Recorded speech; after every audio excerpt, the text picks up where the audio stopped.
All right, peace and blessings, peace and blessings. Assalamu alaikum, shalom, welcome, welcome, welcome. We are live. And our topic today is the state of the black man in America.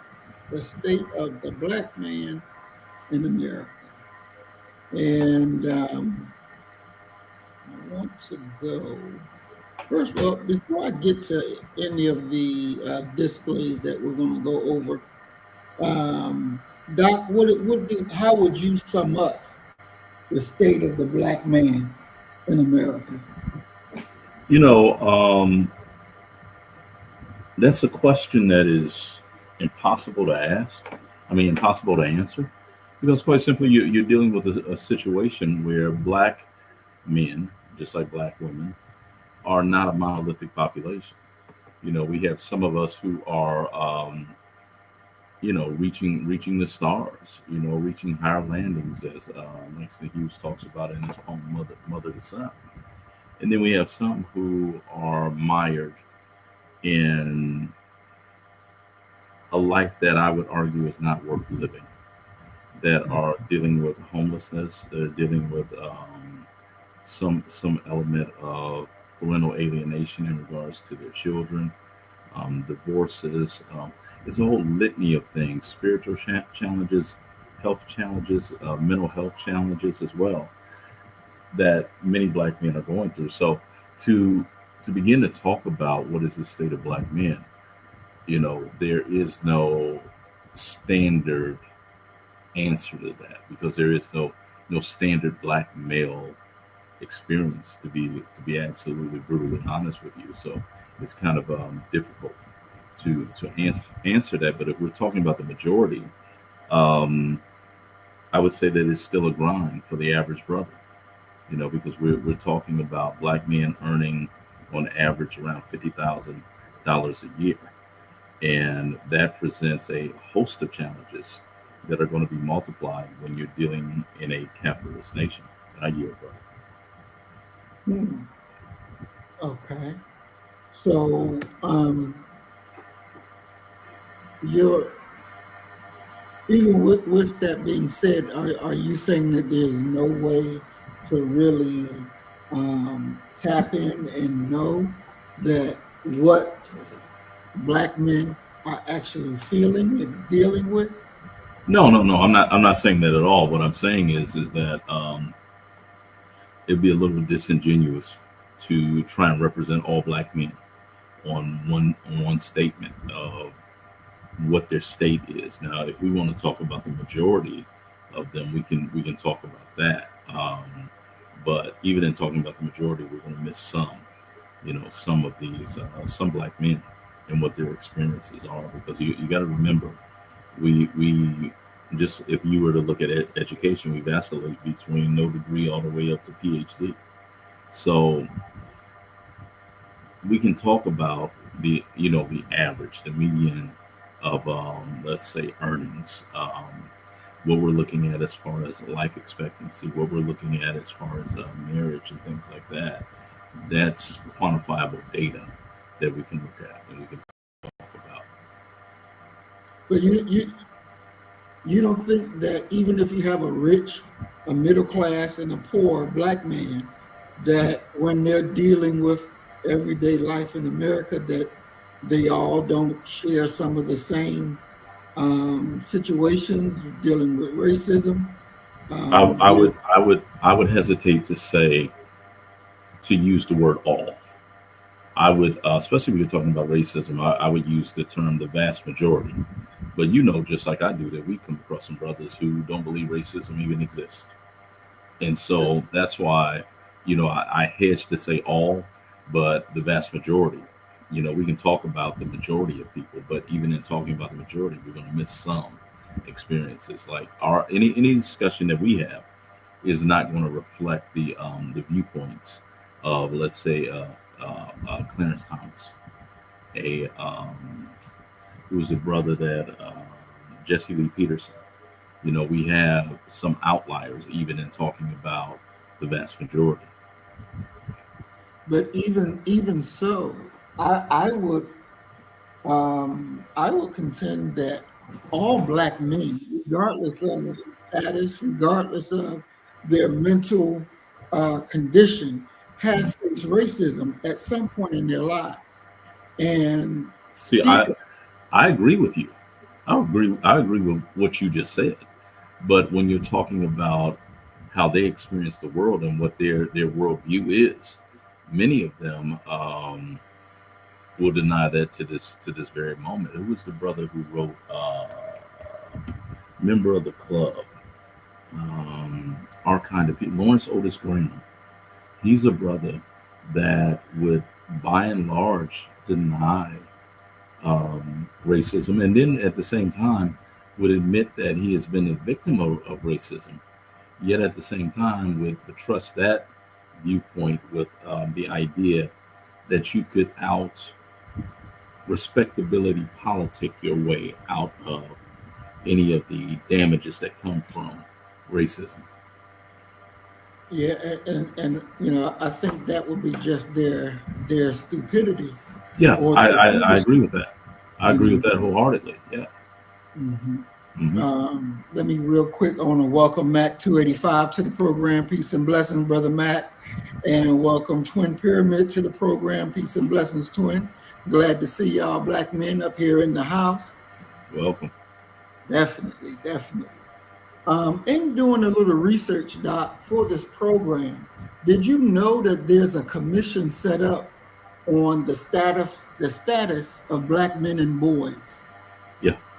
Yeah. You are aware of that? Yeah. There's quite a few of those like government programs and committees and people doing working papers and things like that. Yeah, I actually met at a conference a brother who was the head of one of these government commissions and what have you. Yeah.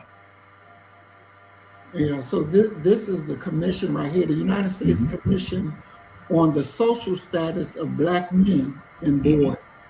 Hmm. And I was shocked to learn about it because I've never heard about it before.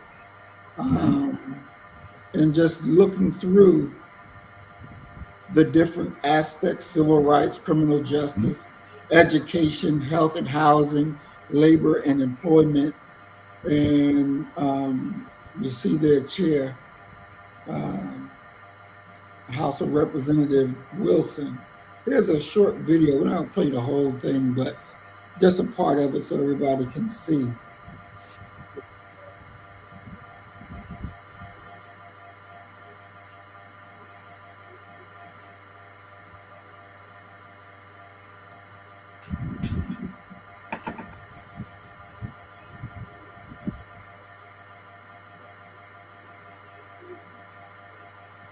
To the Commission on the Social Status of Black Men and Boys. As we gather here today on the 22nd day of Black History Month, we stand united in our purpose and unwavering commitment to the health and well-being of Black men and boys. It is a privilege to convene with such distinguished individuals, each member bringing a wealth of knowledge, experience, and dedication to our collective endeavor.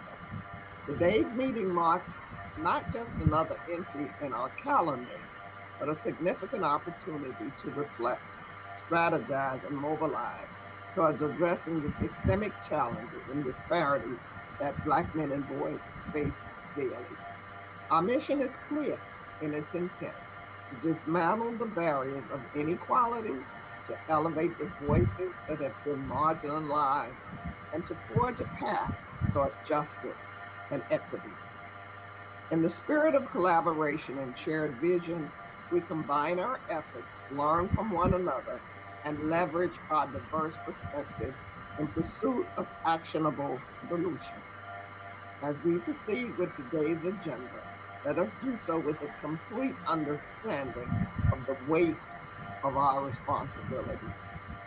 The work we undertake is not just for the present, but for generations that will follow.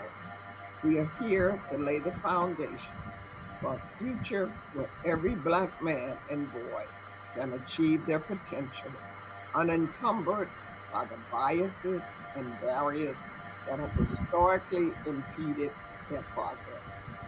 The path ahead is going to be challenging, but this room's collective expertise and passion give me great confidence in our capacity to make meaningful progress.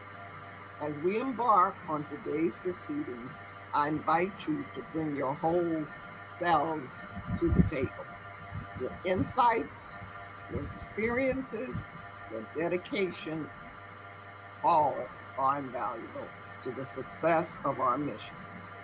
Together, we have the power to affect transformative change and to contribute to a society that genuinely values and uplifts all of its members. Let us begin our meeting with purpose, with determination, and hope for the future that we are committed to building.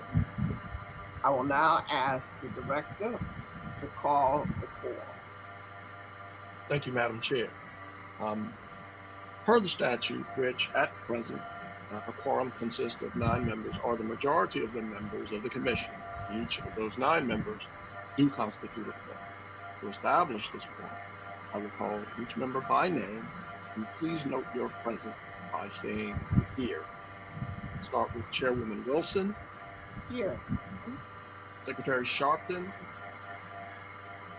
Commissioner Horsford. Commissioner Carter Sr. Commissioner Frost. He's here. Thanks, sir. Commissioner McBath.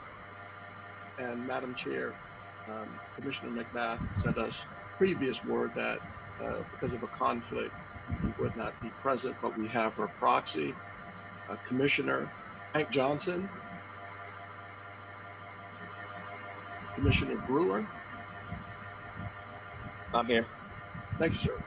Commissioner Elder. Here. Thank you, sir. Commissioner Clark. Here. Thank you, ma'am. Commissioner Martin. Here. Commissioner Hackett. Here. Thank you, madam. Commissioner Calvin Johnson. Here. Commissioner Palm. Here. Thank you, sir. Commissioner Holmes. And Commissioner Colclaw. Here. Thank you, sir. For the record, please note that, Madam Chair, I believe we've achieved a quorum of the commissioners who are present, and I will turn the meeting back over to you. Thank you, Director Spencer.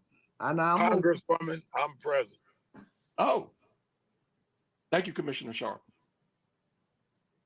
welcome, Commissioner Sharpton. You're in a car traveling, Yep. but you made it. Yeah, well, when the High Commissioner tells me to, High Commissioner Wilson, I had to be at the meeting. I'm at the meeting. Okay. We Thanks, sir. appreciate your attendance. Thank you so much. Now that the agenda is adopted, I'm now moved to approve the minutes from our previous meeting, which are included in your commissioner's packet. Do I have a second? I second. Thank you, Commissioner Clark. Now, I would like to introduce the newest member of the commission, Mr. Joseph Palm. Is Mr. Palm here? Yes, ma'am, Madam Commissioner. That's you with the Black History Month background. I love it. Yes, ma'am. Right in tune. We love it, love it. You come to the right commission. Mr. Joseph Palm was appointed by President Biden as the Regional Director of the United States Department of Health and Human Services, Regions 7 and 2, covering a vast area from Missouri to New York, and including territories like Puerto Rico and the Virgin Islands. Please join me in warmly welcoming Mr. Joseph Palm to share his insights with us. Mr. Palm, we'd like for you to say a few words.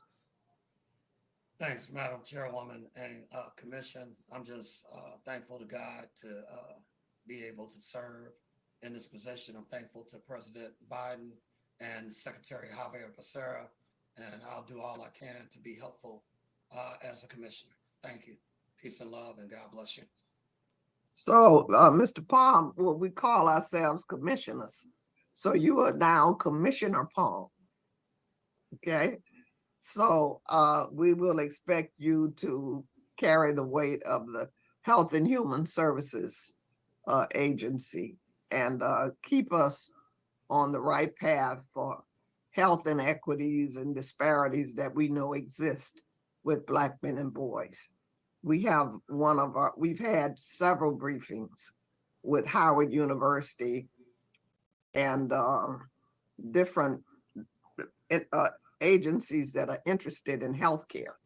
So we would expect that you would be present and accounted for when we plan those briefings, and bring the weight of your office and all of the expertise of your office into the planning. We welcome you. Thank you so much. Thank you, Madam Chairwoman.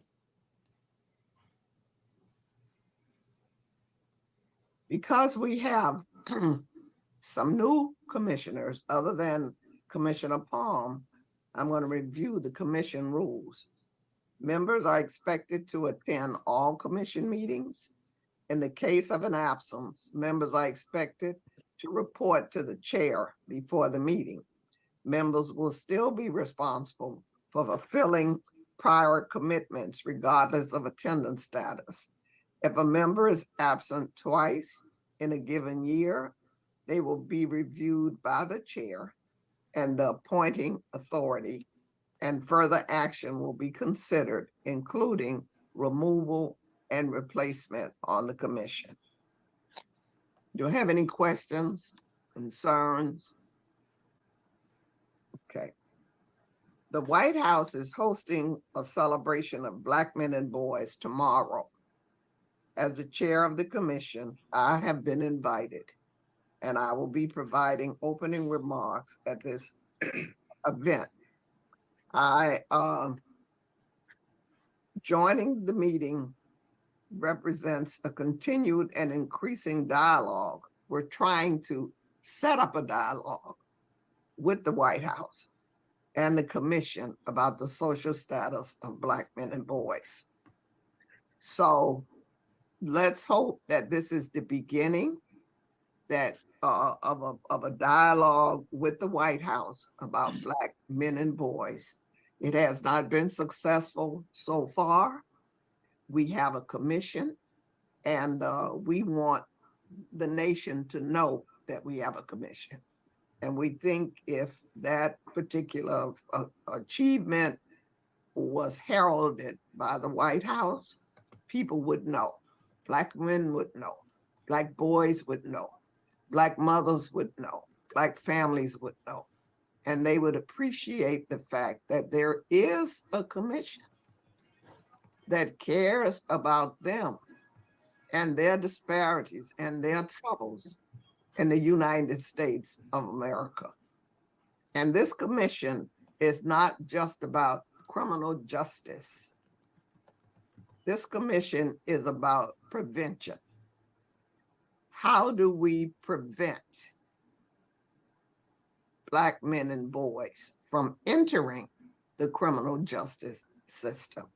So these are some of the issues that I hope to convey tomorrow at the White House when I attend the briefing that they're having. And as the chair of the commission, I'm going to declare 2024 as the year of Black men and boys. And I'm going to make this announcement at the White House tomorrow. I know 2024 will be the year of Black men and boys because it is imperative that in our 4th year of existence, we come together to address the issues of this group. The time is now. And I'm going to share with you several events for this year that we have planned for Black men and boys that all of you, we hope, will be a part of. After the February event at the White House, in March, I'm going to ask every member in Congress but specifically members of the Congressional Black Caucus to hold an event in their district on preventing crime in the Black community. Also in March, we will hold a special order hour on live TV, C-SPAN, where the commission's congressional members will take to the floor of Congress to talk about issues and the importance of Black men and boys. We have had several briefings, but they have all been just generated on whatever media we could get to come to these briefings. And many of you could not come to the briefings. So special orders are on C-SPAN. Also, when we have our events in our cities preventing crime in the Black community, all of our commissioners, regardless of where you work, who you are, we're asking that if it's just a social media post, if it's something that you work with your local county commission or your local police officers or local youth group or a prison, a jail, but on the same day, the exact day that we set, we're going to ask you to host something in your city on how this commission is elevating Black men and boys. Now, Mr. Elder, I know you like to talk about fathers. So we're going to look for you to set up something in California talking about fathers. Mr. Brewer, you like to talk about fathers, and you also talk about prevention. So in Florida, we're going to be looking to you for that. Commissioner Frost is on, and we'll be looking to him to elevate the gun violence that he has been so prominent in. We're so pleased that we have Commissioner Shopton on with us, and hopefully in New York or Washington or wherever he is, he will host something on preventing crime in the Black community as it relates to Black men and boys. Okay, so that's a real brief, but I wanted you all to be able to see for yourself who's on the commission, what is the commission about. Go to the website and check it out. I will be getting with Representative Wilson, because what I see from the commissioners is, a bunch of old folk that don't really have the steam to push what needs to be pushed. And so I would like some of us that's Black first to get on that commission. So I'm going to reach out to her and see when is, some of these commissioner terms are up. And then some of us are going to step up to be commissioners. One of the interesting things that I see about this was set up in 2020. And being set up in 2020, and as you heard her say, Biden don't even give them the time of day. But it was President Trump who gave it the okay. It was President Trump that signed off on it. The Democrats in the House approved it, and every Republican in the Senate approved it as well. So, but it's not getting any real push off. It's been up since 2020, and accomplishments are not that great. And that's a problem. And I would have expected, since you have a Democratic president, that he would be more engaged in this. But as you heard Wilson say, he's not. He hadn't even given them the time of day. but the website goes in and tell you their what their mission is. The U.S. Commission on Social Status of Black Men and Boys is the culmination of my work as a U.S. Congresswoman to empower our Black men and boys. I authored Bill H.R. 1636, the Commission on Social Status of Black Men and Boys Act, which passed overwhelmingly in the Democratic-controlled House of Representatives in July 2020 and unanimously in the Republican-controlled Senate before being signed into law by President Donald Trump. Doc, what's your thoughts of this? And I know you said you already heard about it, but what's your thoughts so far?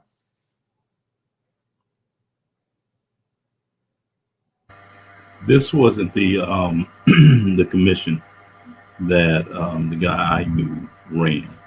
Our interaction was probably 10, 15 years ago.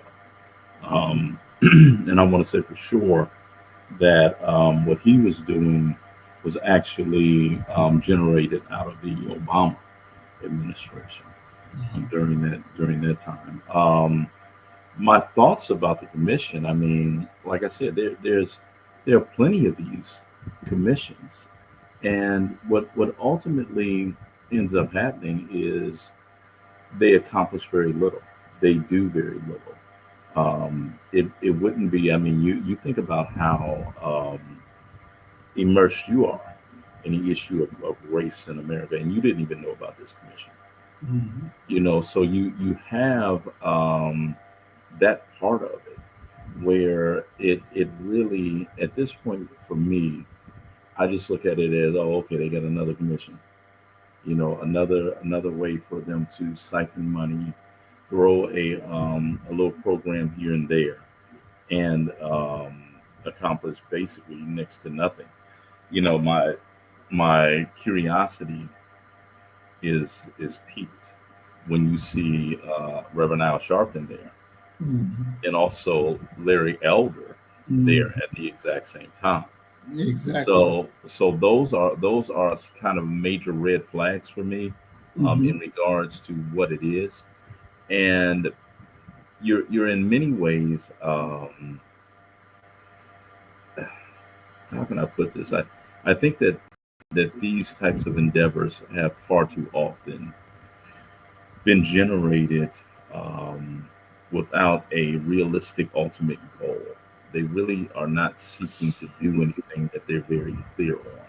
You'll find them being very general, very, very, very non-descriptive. I want you to do something on gun violence. I want you to do something on Black fathers. I want you to do, and those are all, it almost feels as if she's pulling them, shooting from the hip in regards to this. And I think that I know that our people deserve so much better than that. So by and large, it's a federal initiative that they're probably going to throw a lot of money behind, or attempt to throw a lot of money behind. They're going to probably have very little impact because even within this political season, what's the great saying? Think nationally, but act locally. These are grassroots issues that need to be addressed, and having a day in the park with speakers is going to have a negligible effect upon the status of Black boys and Black men whose problems are up close and personal, pressing, that they're dealing with on a daily basis. Definitely. I want to go ahead and welcome Discussions with Dean. Peace and blessings, Queen. We're glad you're here. Welcome Sheila Neal as well. Peace and blessings, Queen. We're glad that y'all are here with us today, discussing the state of Black men in America. I think that most people probably would not have thought that Donald Trump would have signed anything like this into law. Mhm. And then also probably wouldn't have thought that President Joe Biden would have ignored them. But that's that politic thing that goes either way that the wind does. Yeah, I mean, the thing is that when you begin to talk about, and we can deal with Trump first and foremost, you're dealing with a situation where there's so much that's been said about him. There's so much that we've seen. There's so much that we've heard, and people have their own feelings about him. It is not beyond realistic that he was playing the long game, and they understood early on what an outreach to black men, or some type of commission for black men. If nothing else, it would look good on the resume.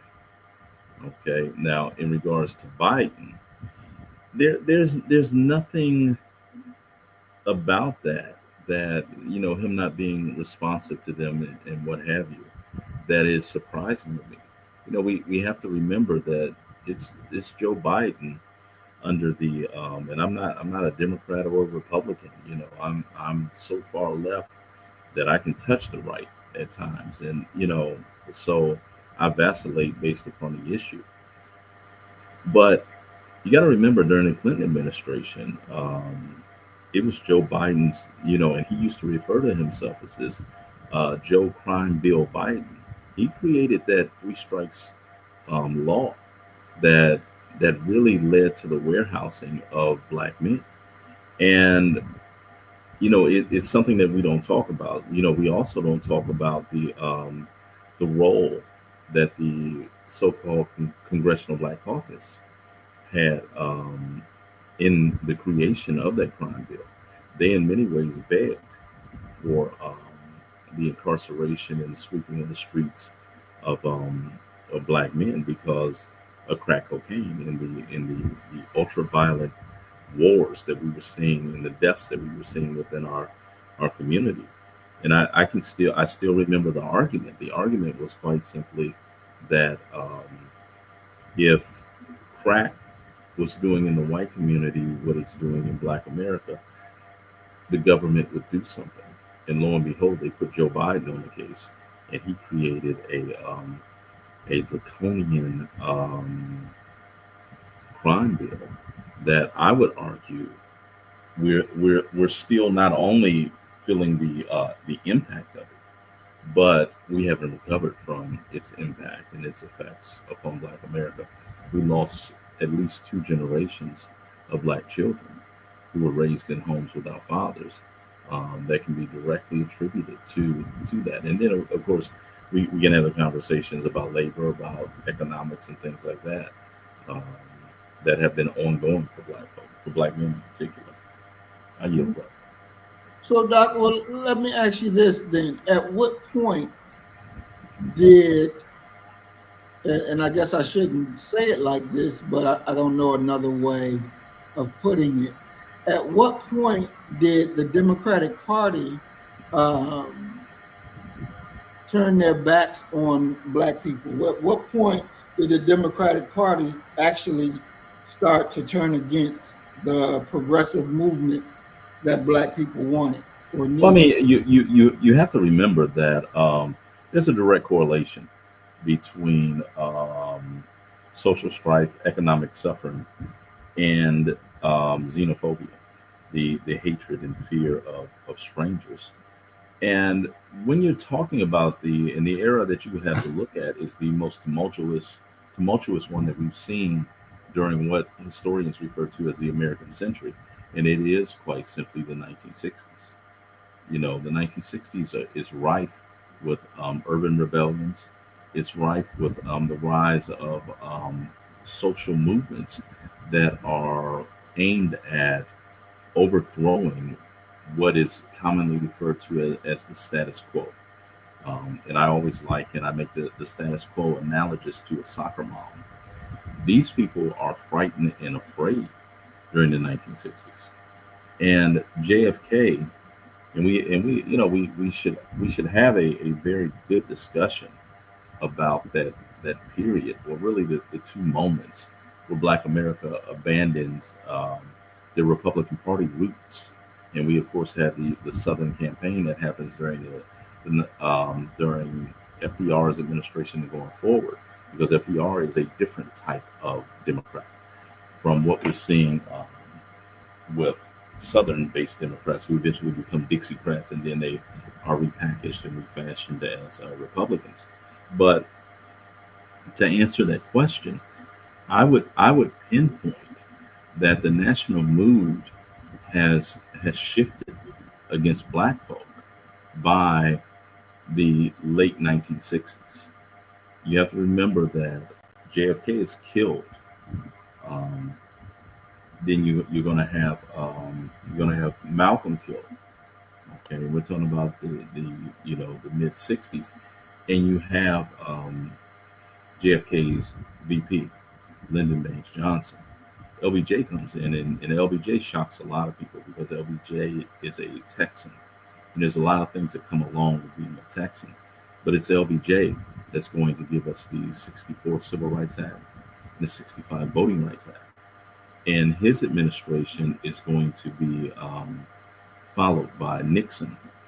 And there's this the nation's wore out from feminism, from womanism, from Black power, from anti-Vietnam, all of these protests that are going on. And so you're seeing a question that I would argue is ever present when you look at Black folk. And it is quite simply, it's the same question that the Republican Party asked during the ending of American Reconstruction. And it is quite simply, how much is enough? When have we given enough for Black folk that they can stand up on their own?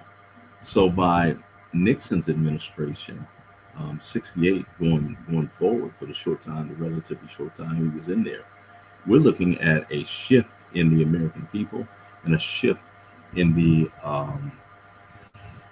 in presidential politics of how they're going to deal with race. And Nixon begins to advance something known as benign neglect. Okay, and we're dealing with Daniel Patrick Moynihan's ascension. And the idea of benign neglect is neglecting you for your own good. So they're going to curtail social services. They're going to curtail a lot of these things that were supplementing Black life. We have to remember that that Black civil rights leaders, the moderate civil rights leaders, they made a strategic error, and they in many ways integrated themselves out of any semblance of economic or business power. You know, there's a great film called has Terrence Howard in it, Lackawanna Blues. And at the end of Lackawanna Blues, you have Hill Harper walking down the street. He's the adult version of the child that Lackawanna Blues is based upon. And the story surrounds this young Black boy from a disassembled family, but he's going to be raised by a very admirable assembled community in a rooming house. It's a fantastic true story, actually. But Hill Harper's character is walking down the street, and this is now 1970s. It's set up in Lackawanna, New York. And Hill Harper's character says, one of the things we didn't realize when we were talking about integration, we didn't understand that every time a white door opened, a Black one closed. And so now you've given away your ability to employ yourself, and you're almost wholly and solely dependent upon what can only be, if you read the historical record, what can only be considered a hostile community that doesn't want to hire you. And so you couple that with a struggling economy, and people begin to ask, and they say it to this day, you know, when are Black folk gonna stand up for themselves? When are y'all going to become, you know, economically viable? So you're seeing that shift, and politicians always follow what is the mood of the masses. During the mid and 1960s, American whites become in many ways angered. The hippies that we saw, hell, they go get haircuts and go get jobs in corporate America. Okay.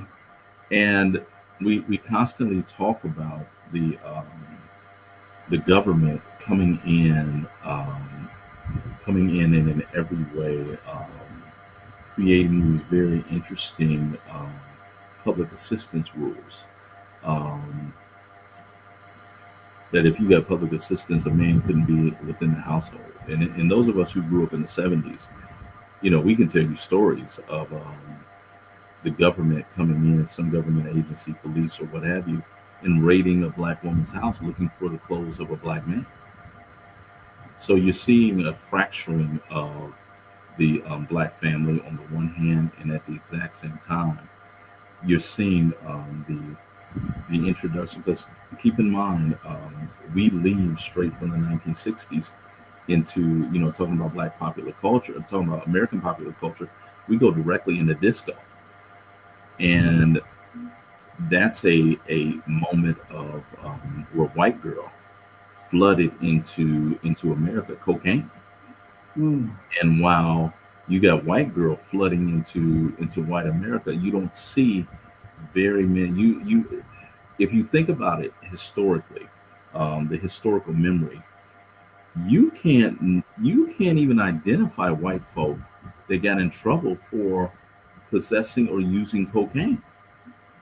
All of the attacks that we hear about cocaine and the arrests are dealing with Latin people, Hispanic people, okay, Cubans, those people who are bringing white girl up in here. At the exact same time, you're seeing something happen within Black America, and it's not unfortunately, my students, they love to say, well, it was crack jumped on. I'm like, no. You can't look at the 1970s and attribute either cocaine or crack to black folk in a majority sense. You got to look at heroin. Heroin proves to be extremely dangerous for us, because you had almost a perfect storm of the middle America, the soccer moms and those men who were married to them, who are afraid of these changes that are happening in America. They're definitely, and to this day, they don't agree with the LGBTQ plus, movement. So it's a perfect storm. You have black folk, poor black folk, who are sharing needles, and then you have the introduction, the appearance of what we know as initially as GRIDS, gay-related immune deficiency syndrome. Okay, what will become AIDS and HIV. So you think about the initial reaction of America to GRIDS. They felt that it was God's judgment coming here to wipe gays off from the face of the planet Earth. Well, in that same boat are black men who are shooting up heroin. I mean, you go back and I love Parliament, but a group like Parliament is heavily drug cultured. Yeah, the mothership connection, so we have that going on at the exact same time. But what's in many ways going to be the knockout blow for Black America during this time, and nobody's coming, like John Henry Clark said, nobody's coming to save you. They didn't have any consideration or concern for us when GRIDS or HIV begins infecting black men because of IV drug use. They're shooting them with needles. And what problematized that even more and turned the world against us even more was quite simply the down low movement. Because you have brothers who are having sexual relations with other brothers who, in their mind, are not gay. So any of the outreach, any of the educational efforts that was going to the gay community, those brothers considered themselves a separate group and were in no way impacted or affected by it. They didn't stop what they were doing. And when that ball is rolling, that momentum is going, You know, we had these brothers in HIV and AIDS are being proliferated throughout our prisons, and unfortunately, they it's the same thing that happens after slavery. They criminalize blackness, and Joe Biden's crime bill is going to be a major part of that, criminalizing blackness. So here you have brothers who are HIV positive who are in prison, and many of them are going to take the position, I'm going to be gay for the stay. But when they emerge, they're going because they're not flamboyantly gay, they're not feminized, they don't read as femmes. So they come back home and pick up their life with a wife and kids, or at least with a girlfriend and kids. And it's the reason why, when you look at data, as of 10 years ago, the most likely people to be carriers of HIV were black women. Wow. So Wow. when you're talking about when, I would argue that they've always been against black folk. But if you're talking about a period of freedom, I would say, slavery ended in 1865. The lack and absence of sympathy amongst the majority of Americans began in 1865 for black folk, and it hasn't ceased. Wow. I want to look at Deanna's comment where she says that we forget that black people used to be majority Republicans. Did the Republicans at that time mean something different than the Republicans of today? Yeah. You would have to, and this is how I explain it to my students. Flip what you think today, where you got black folk in the Democratic Party and white folk, especially Southern white folk, in the Republican Party. Just flip it. The Democratic Party initially was going to be it was the party of slavery. They're the ones that are defending the what Kenneth Stamp refers to as the peculiar institution. They're defenders of it. You got to remember that Lincoln, the great emancipator, which is a moniker that I disagree with, but the great emancipator was a Republican. There used to be a time in our community. I know you remember this time when we used to have a lot of young black boys. Like today, we got Taekwons and Rashans, but we used to have a lot of black boys in our community named Thaddeus. That's a name that is due to Thaddeus Stevens. And Thaddeus Stevens and Charles Sumner, who was infamously pistol whipped and beat into unconsciousness in the Senate. They were radical. They were what we called radical Republicans. They were the ones who came out and even attacked Lincoln and told Lincoln, what you need to do is you need to put your foot so far up the Democrats' hind parts that they'll never think to secede again from this nation. Okay. And we don't see a significant lessening of this, because you got to remember that black folk went to the Republican Party and sought some reprieve from the hell that they were catching, and with the Plessy case with Homer E. Plessy. Okay. And when the Plessy decision comes down in 1896, and it substantiates separate but equal is the law of the land here, that was a Republican Supreme Court that said that. In many ways, what they're telling black folk is, look here, don't come to us for any reprieve. But you don't see a major portion of black folk exit the Republican Party until the first term off-year election of Franklin Delano Roosevelt. He created something called the Black Cabinet. And the person that most black folk would know off of the Black Cabinet is Mary McLeod Bethune of Bethune-Cookman College fame.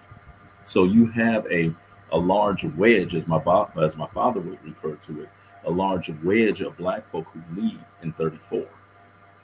The rest that are going to leave, they actually leave in 1960 when John Fitzgerald Kennedy, he razzle-dazzled us. And you know, he was running in the 1960 presidential election. His opponent was Richard Nixon. Okay. And most people have a hard time comprehending this, but Nixon was more pro civil rights than JFK was. But Nixon. oh yeah, yeah. But when if you go back and you look at the film The Butler. Mhm. Okay, Lee Daniels is the butler. The brother put his name in the title of the film. There's a scene in there where the butlers are preparing food, and there's a young politician that is talking to them about their wages, and he says, "Listen, yeah, because see, if I get elected, I'm gonna straighten that out for you. I'm gonna fix that for you." That was Richard Nixon talking. Mhm. Okay, but black folk being we're really into symbolism Mhm. and not necessarily substance. And that's what many people who are supporting Trump are saying about the difference between with Kamala, why they are opposing her. But what winds up happening is that the biggest troublemaker of the civil rights movement is one of the things that I battle with people about all the time. They like to say that it was Malcolm. It wasn't Malcolm. It was King. King caused problems everywhere he went. You know, one of the things we rarely talk about or acknowledge is that Dr. King was on probation or parole in so many different states. It wasn't funny because he had led some protest or what have you. And so what winds up happening is that Dr. King goes into to support a city movement that the students are having. You got to remember that was the Student Nonviolent Coordinating Committee and CORE's thing, where they would have these sit-ins. King goes in to support the students, gets arrested.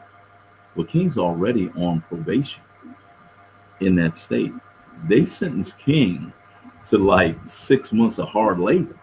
He was getting ready to get put on a chain gang. Mm. Okay. And Robert, who is, you know, they do two things, which I think was slick. If you want to get black folk to vote for you, one is John F. Kennedy called Coretta, and he simply says, "If there's anything that I can do for you and your husband, please let me know." Okay, and he's not president yet. He's the candidate. And Robert, you know, he kept it separate from him. Um, Robert is going to call the judge, and no one knows what he offered him, but he definitely offered him something.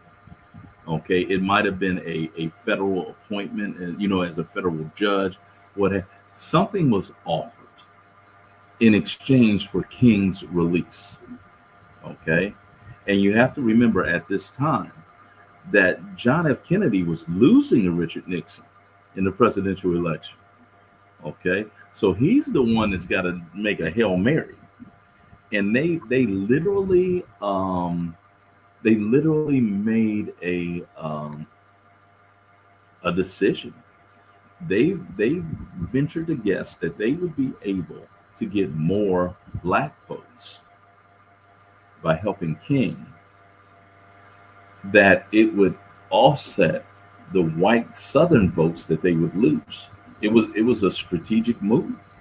And so Robert convinces the judge, bribes the judge, I guess we could say, to go ahead and release King. And they don't just release King. And if you watch one of the episodes of Eyes on the Prize, they don't just release him.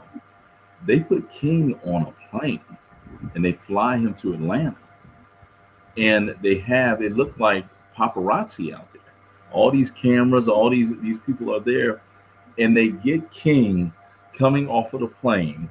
Coretta's there, all the little Kingettes are there, and it is a hell of a moment for Black America. And Mm. so you have that Sunday from, you know, you got to remember there's some truth to be found. There's a lot of truth. There's validity in the statement that the most powerful man in Black America on the Sunday before election is the pastor, because he can stand up there and he can tell his congregation who to go vote for. And on that Sunday, black pastors told their congregation, there's only one man for us to vote for, and that man is John Fitzgerald Kennedy. And sort of to further support that idea of the black migration to the Democratic Party, the stragglers that didn't come in 34, is quite simply Daddy King, Martin's father. He was a Republican his entire life until 1960. And then even he switched his allegiance to the Democratic Party. Yeah, so it was really a sleight of hand. It was a razzle dazzle that they did to get him. And Malcolm, you know Malcolm's commentary when Malcolm's saying, quite simply that there really ain't much difference between the Republican and the Democrat. Just like there's Malcolm said there's no difference between the North and the South. That if you're, he said as long as you south of the Canadian border, you south, and he was correct. And when you to bring this back around to black men, you have to really think that black folk are in many ways, black men in particular, are often between a rock and a hard place, because we're living in a white capitalist patriarchal society, and black women are taking their cues from the social structure that white society has, and black men are taking much of their understanding of manhood from the way that white men have handled and dealt with their white women, which ain't always a very good thing. However, the demand, the sort of the prerequisite to being considered a man is to be a financial provider. Okay, women are looking for providers and protectors. So what does that mean for a community that is integrating itself out of any economic power at all, and at the exact same time, you have a movement to further criminalize, well, a continuation of movements to criminalize being black. You get caught up in the prison industrial complex, they're going to sentence you forever because it's good business. So in many ways, you become a pawn of the system, a very important pawn. Doc, I also, and I want to welcome Brother Willie Rivers to the program. Peace and blessing, Brother Willie. We're glad that you're here. I also want to look at something else Sister Deanna said when it came to assimilation. She was saying, now, whoa, integration.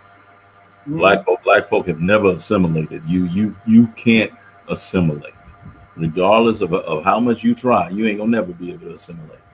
The best that you could hope to do is integrate yourself and to serve the interest of white society. Okay, here's the quote that she said: "Nation building is what we did not do. Assimilation has been a large part of our downfall." So, and that where did that idea? What is that? Come from? The idea, assimilation, integration, that it would be more progressive for us to try to fit in than separate. Who was the author of that idea? Well, I mean, you have to, and I don't snub my nose at those who are trying to integrate with American society, and the reason I don't is because you go back and you look at it, and I don't care if you're going all the way back to the Dred Scott decision, where Justice Taney talks about that a black man has no rights that a white man is bound to respect. Go forward to the Plessy decision, go to Brown 1, go to Brown 2, and what have you. There are different laws. There's a difference on the law books of America in the laws that govern black folk and white folk until you get into the mid 1960s. So it's very important for you to go ahead and become equal on the law books of America. That's what they were fighting for. When they're talking about equality, view us the same way you view white folk in regards to the law. Now, there is a difference in one of the things that I do with people often is I ask them this question, especially black folk. Do you believe that you're equal to white folk in regards to the law, society, how you're viewed? And they invariably say no. I ask them this question. I'll ask you the same question. Name me one law that white folk have that you don't. I can't. Yeah, that was one of the goals of the civil rights movement. You know, what Dr. King says is that what we're trying to do is get equality on the law books of America.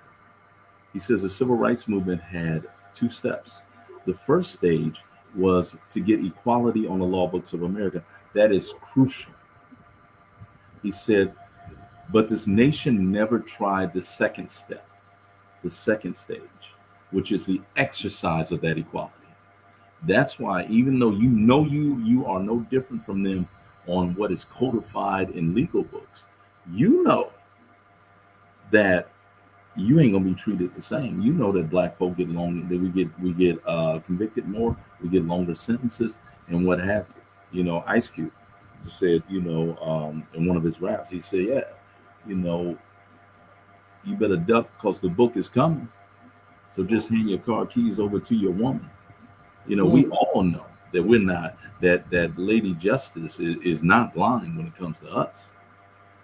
So when we're talking about the idea of equality, it was equality in the law books of America. We didn't have a, you know, kind of what happened with World War II, when black soldiers are going to fight. Black soldiers fight under a very interesting banner that we should have carried forward into the civil rights movement. And it was the double V campaign. They were going for victory abroad and victory at home. A clear understanding that we're going to Europe to handle business, but when we come back here, our job is not even halfway done, because we need to get equality on the law books and the exercise of that equality.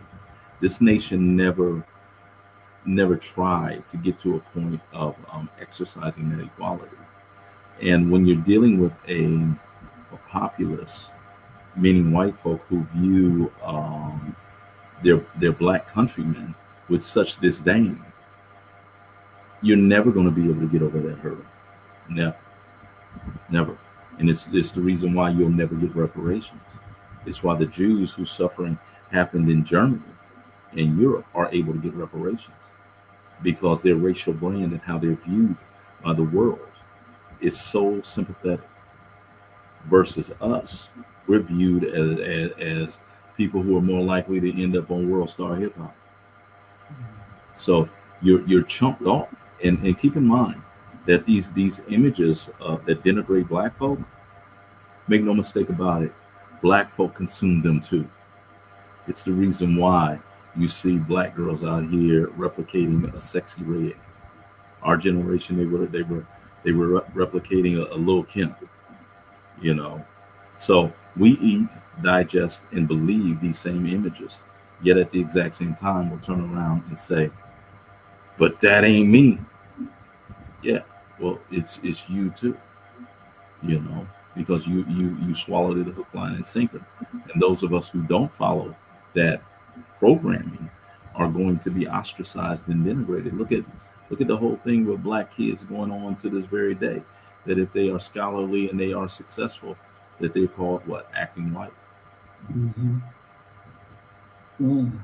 Now, Sister Diana, she has a couple of good questions and comments in here that I want us to deal with. But first, I want to go to what Mac. I ain't on the clock now. I ain't getting paid for this now. So Mac said, I watched the Roots series in memory of our late brother John Amos. I find it very strange that we didn't learn about his death until 2 months after his passing. This is a sad state of Black men. Now, Doc, with Brother Amos, even though he presented, in all his movies that I've seen, he always presented a strong, A strong, dignified man. exactly.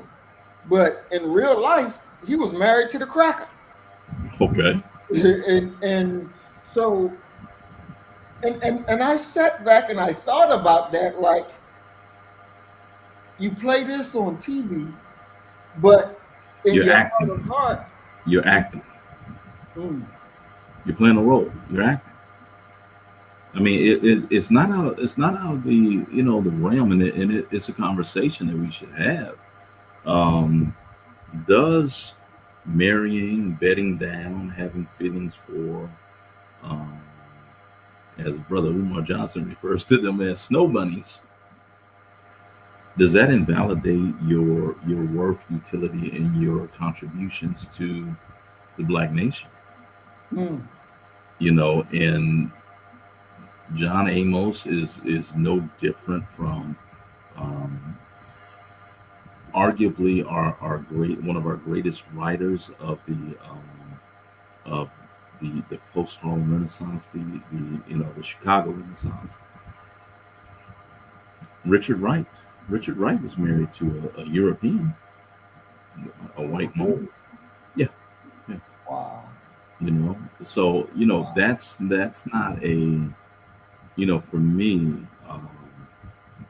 I try to stay out of people's personal business and deal with them as far as their intellectual contributions to the struggle in the race.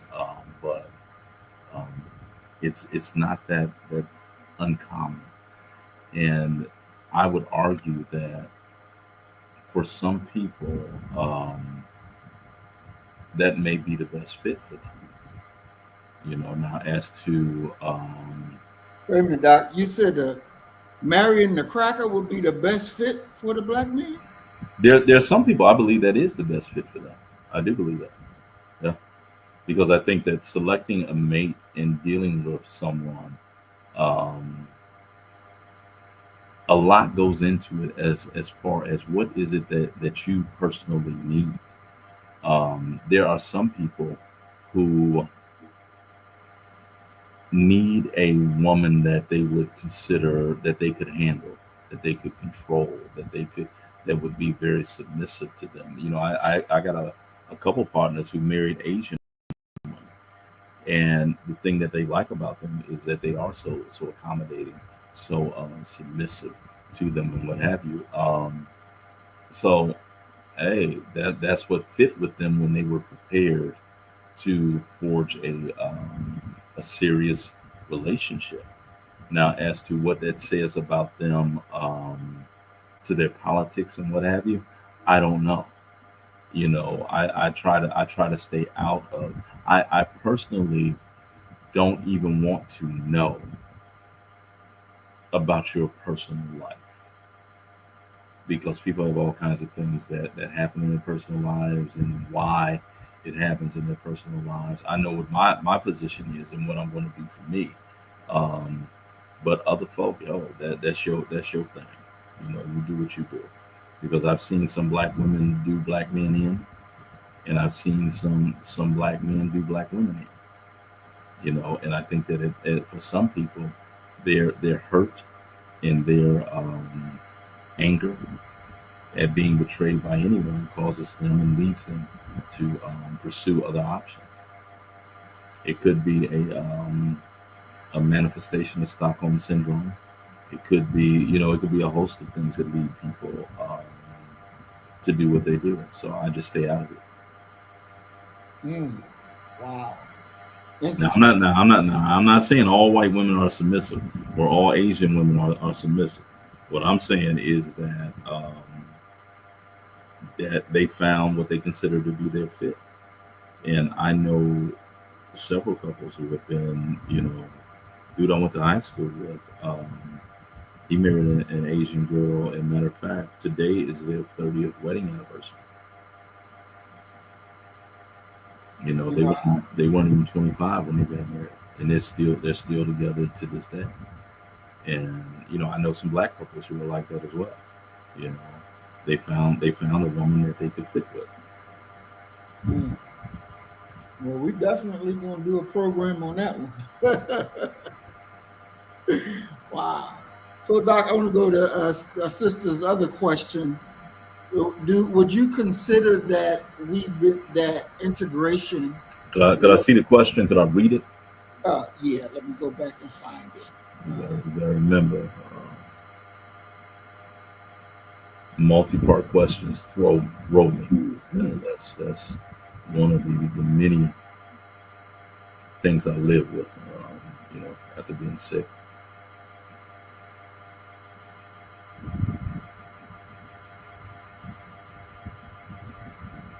Let's see.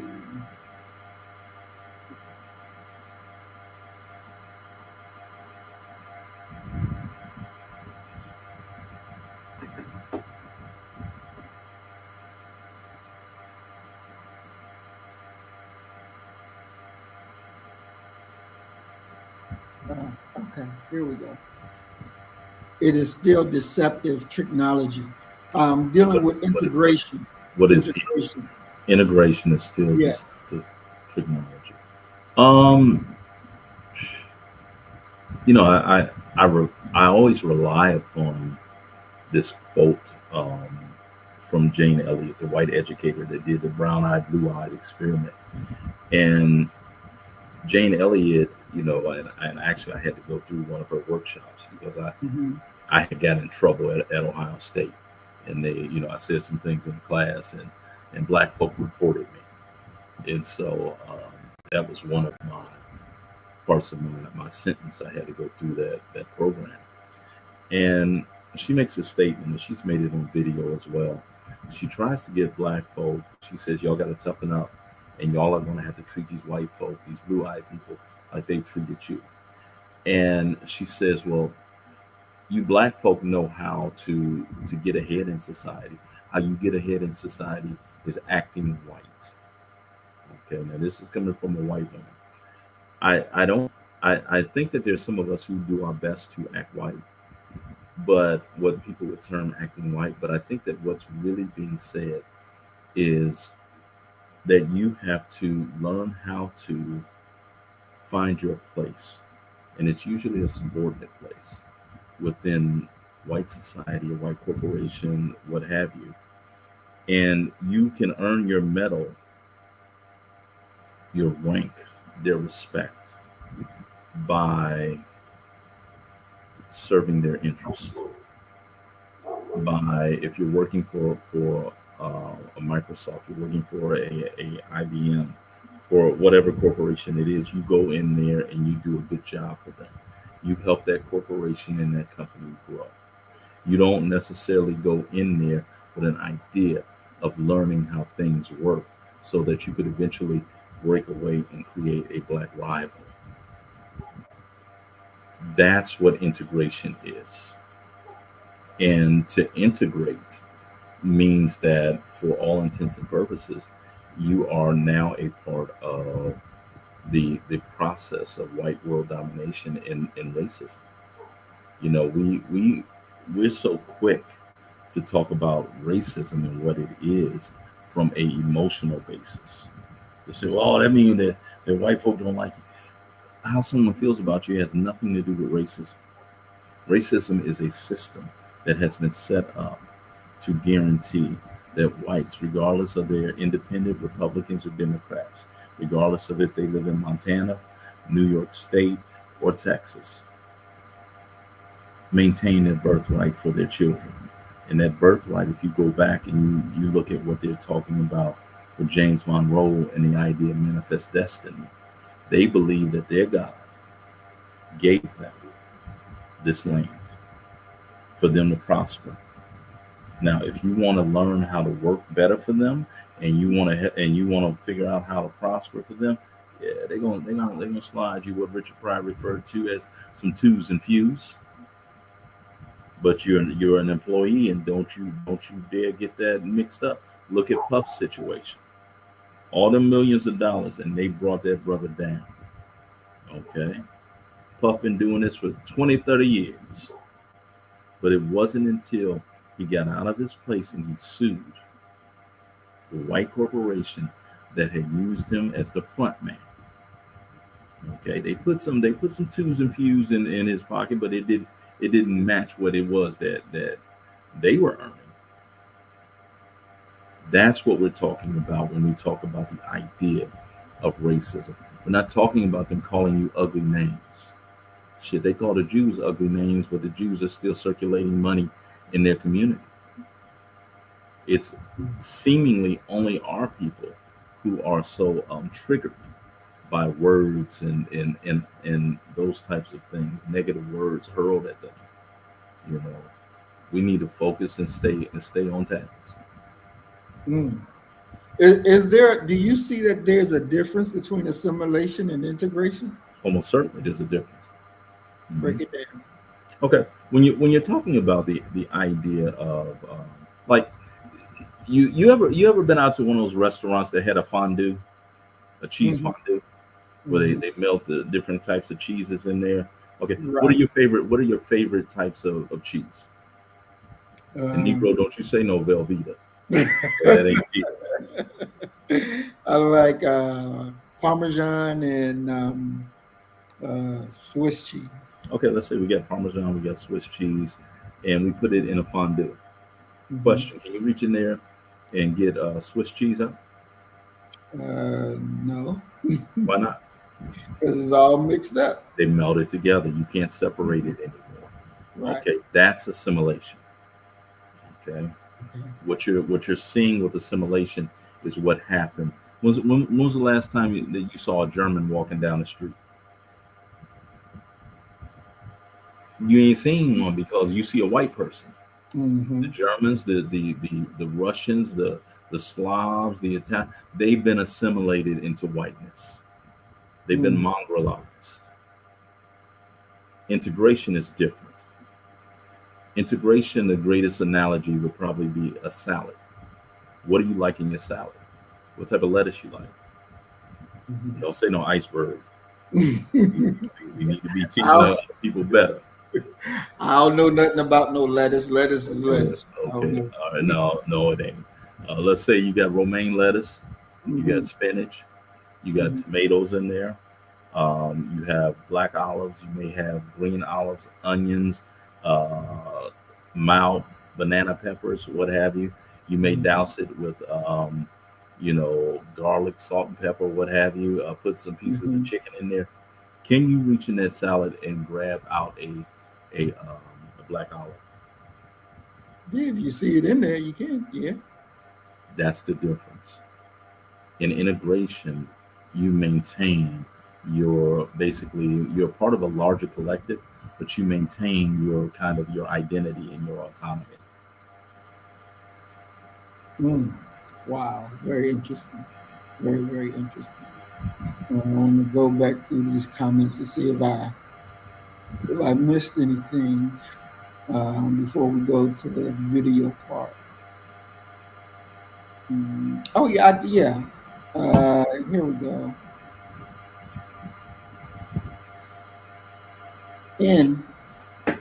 N said, from what I understand, Black people are fighting the white man, but not the white woman. I get it. Now, when he stated that, automatically I thought back to Haiti, when they were fighting their Revolutionary War. Okay. They even wrote in their constitution that white women, they can own property, but white man can't own property. Okay. This distinction, I personally think the white woman is more dangerous than the white man. But do you see that there's a distinction that the white woman is safe compared to the white man? What's your thoughts on that? You're asking me? Yes.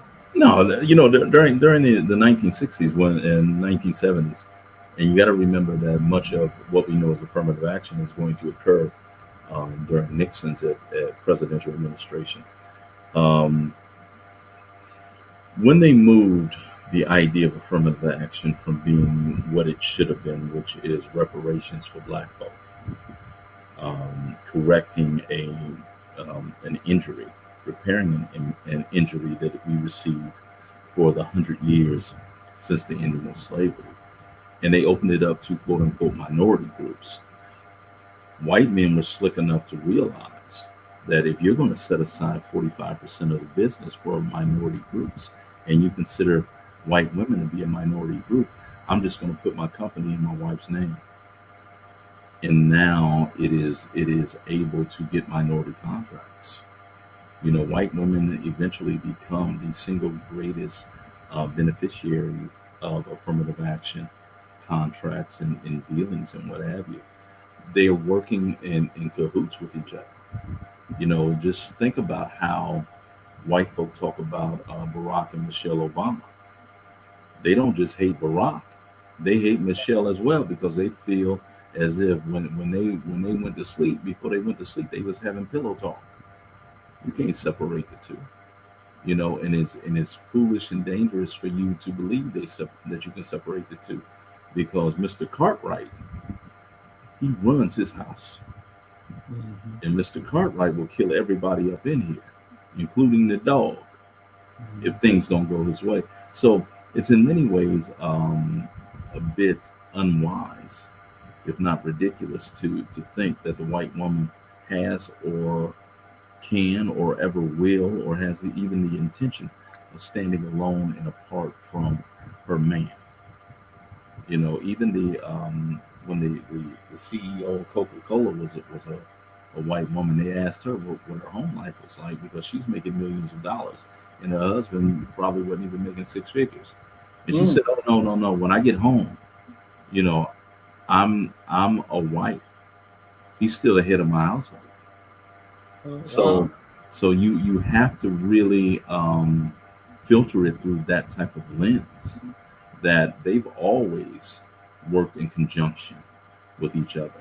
Now they may fight amongst themselves Mm-hmm.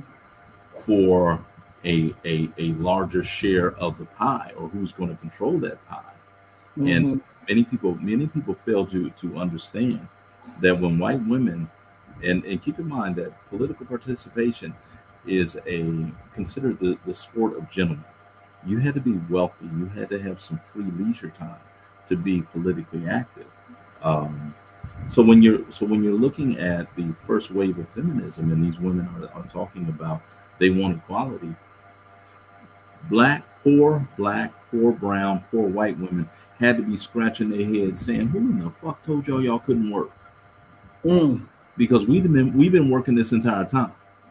They Mm-hmm. ain't talking about that. What they're talking about is, if my daddy died and he's a newspaper tycoon, I should be able to inherit that. I should have the same rights to inherit that money as my brothers do.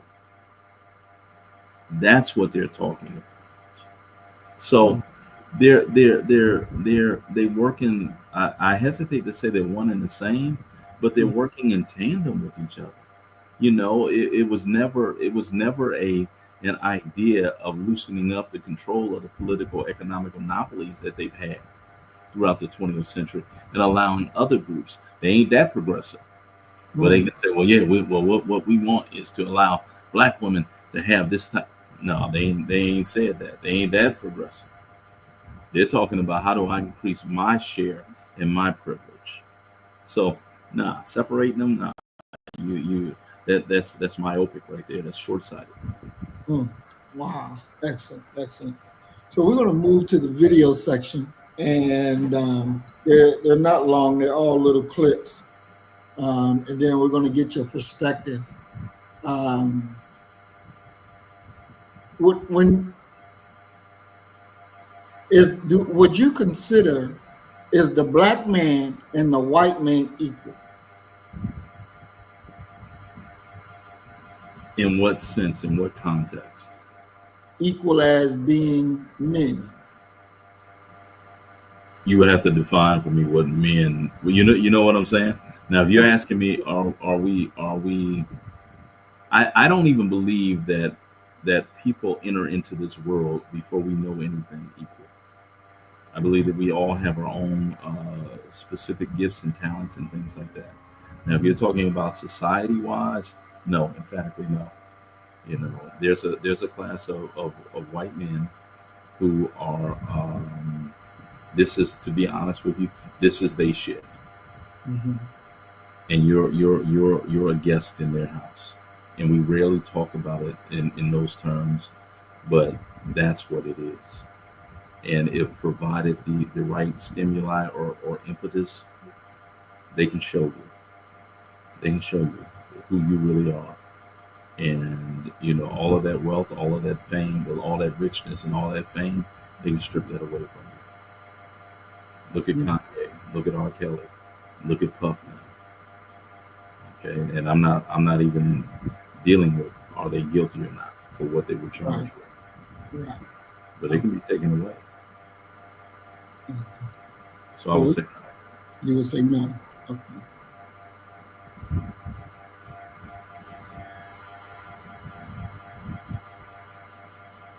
All right, here we go to our first video. Don't put your hands in your pockets. Don't put your hoodie on. Don't be outside with no shirt on. Check in with your people. It don't matter even if you're down the street. Don't be out too late.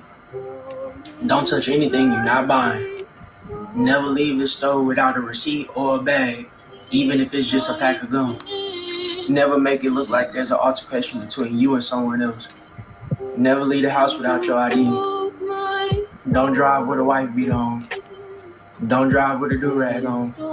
Don't go out in public with neither. Don't ride with the music too loud. Don't stare at a Caucasian woman. If a cop stop you randomly and start questioning you, don't talk back. Just compromise. If you ever get pulled over, hands on the dashboard, and ask, could you get out your license and registration? Don't. Okay. So here we have a young brother who's given tips to how to survive as a black man in America. And taking everything into consideration that he said. So the question has to be, one question is, white men don't tell their children this, or do you think white men tell their children? no, not at all. I mean, when you look at the rearing and raising of white children, especially white boys versus black boys, I mean, anybody in the audience, I mean, we can, you know, put a one in the chat if you've ever seen this. Put a 0 if you haven't. Have you ever seen white male children wilding out in a store, running around, acting a fool, sometimes even cursing their parents? Their children are raised without any guardrails. They're allowed to go out into the world and explore. They're allowed to go out and experience some things. We know that the absence of rearing and raising our children increases the chances that they will be jailed, if not killed, by the age of 21, probably by tenfold. What is the solution that has to take place so that you don't have to hear instructions like that the young man was providing that would make black people safe? The good Lord would have to come back and destroy this planet and everybody on it. And we would have to start over again. Because in many ways, what you're talking about is a mentality. Okay? Blackness is viewed suspectly even by black folk. You know, go back to, and I know that it's a movie, but this proves my point. If you go back to Boys in the Hood, and you had Furious Styles and Trey talking to the officer after the brother had broke into their house. The brother expressed, you know, and he's a black cop, he expressed such disdain and hatred for black folk. You know, one of the things that we often omit when we talk about these things is that Black folk are believing and ingesting many of these same images, many of these same ideas. So, yeah, you know, this brother, what he just said is in many ways almost a rule book down to the T that I taught my son. I need for my son to survive. Whatever interaction it is with the police, I need for you to survive. Because if you don't survive, I can't survive. Awesome. Exactly. All right, we're going to go to our next video.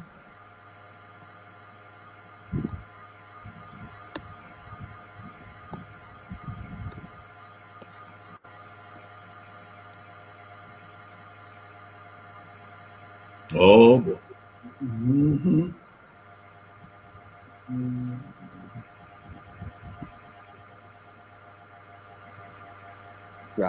Hey, what you think the modern Black man of today is? A punk.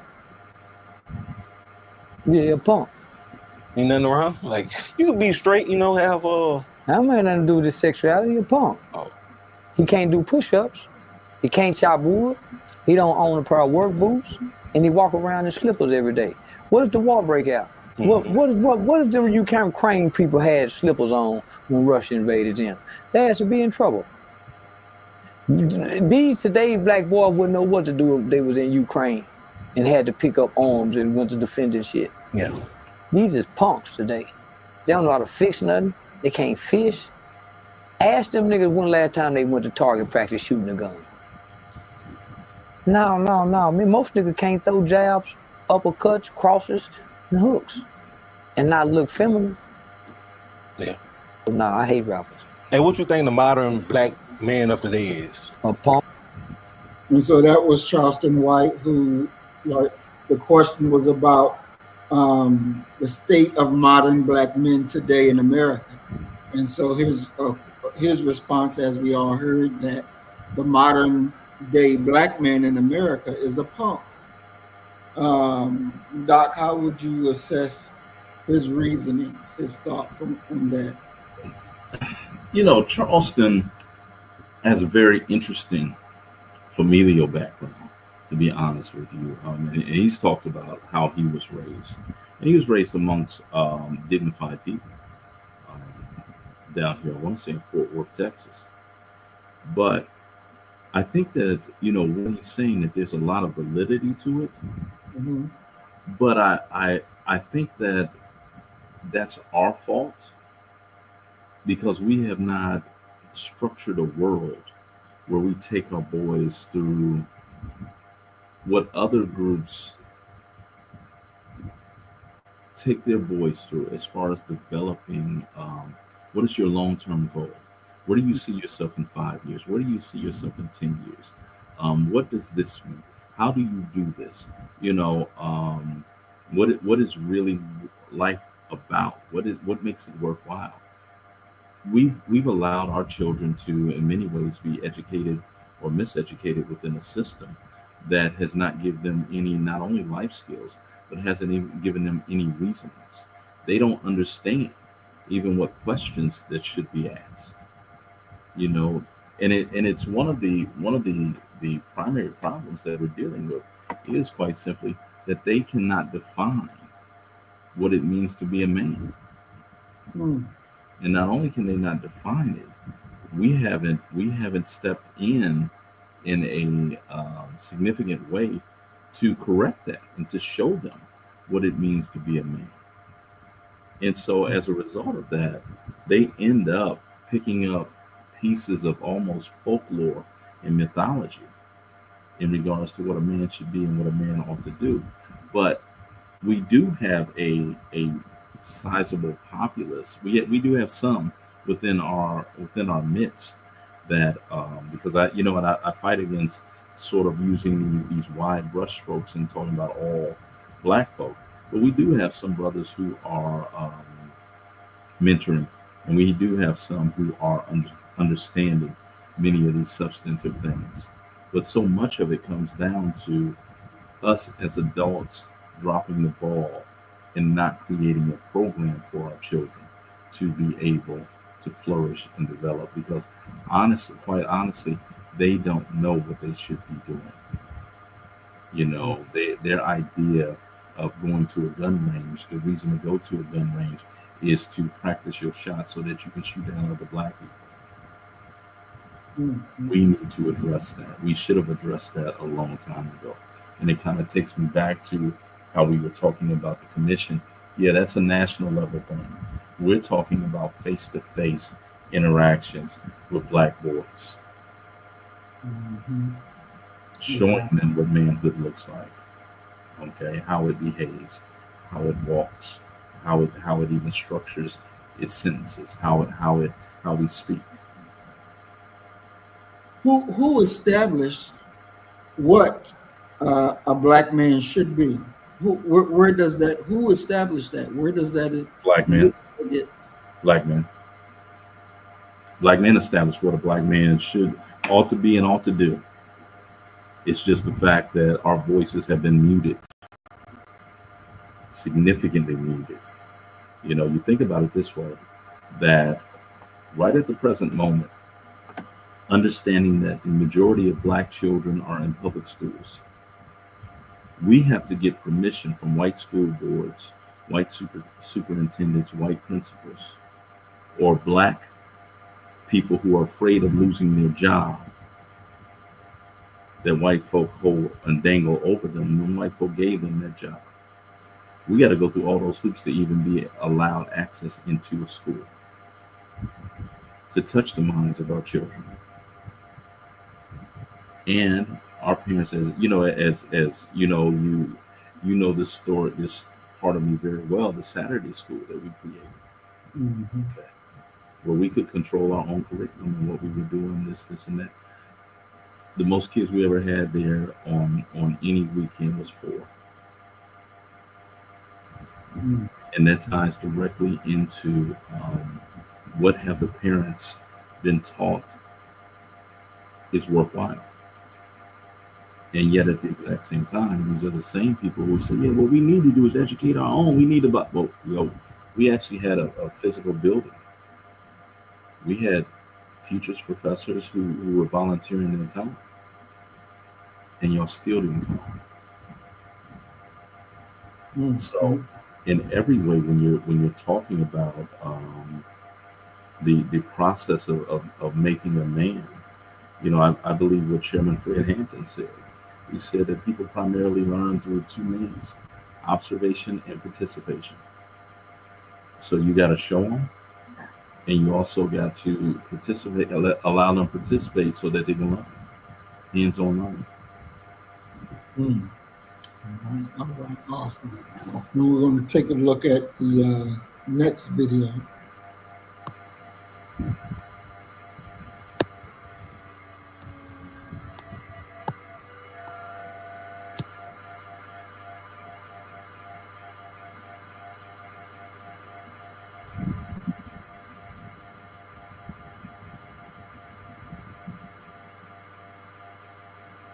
And this is Charleston White again, speaking on the current state of Black America.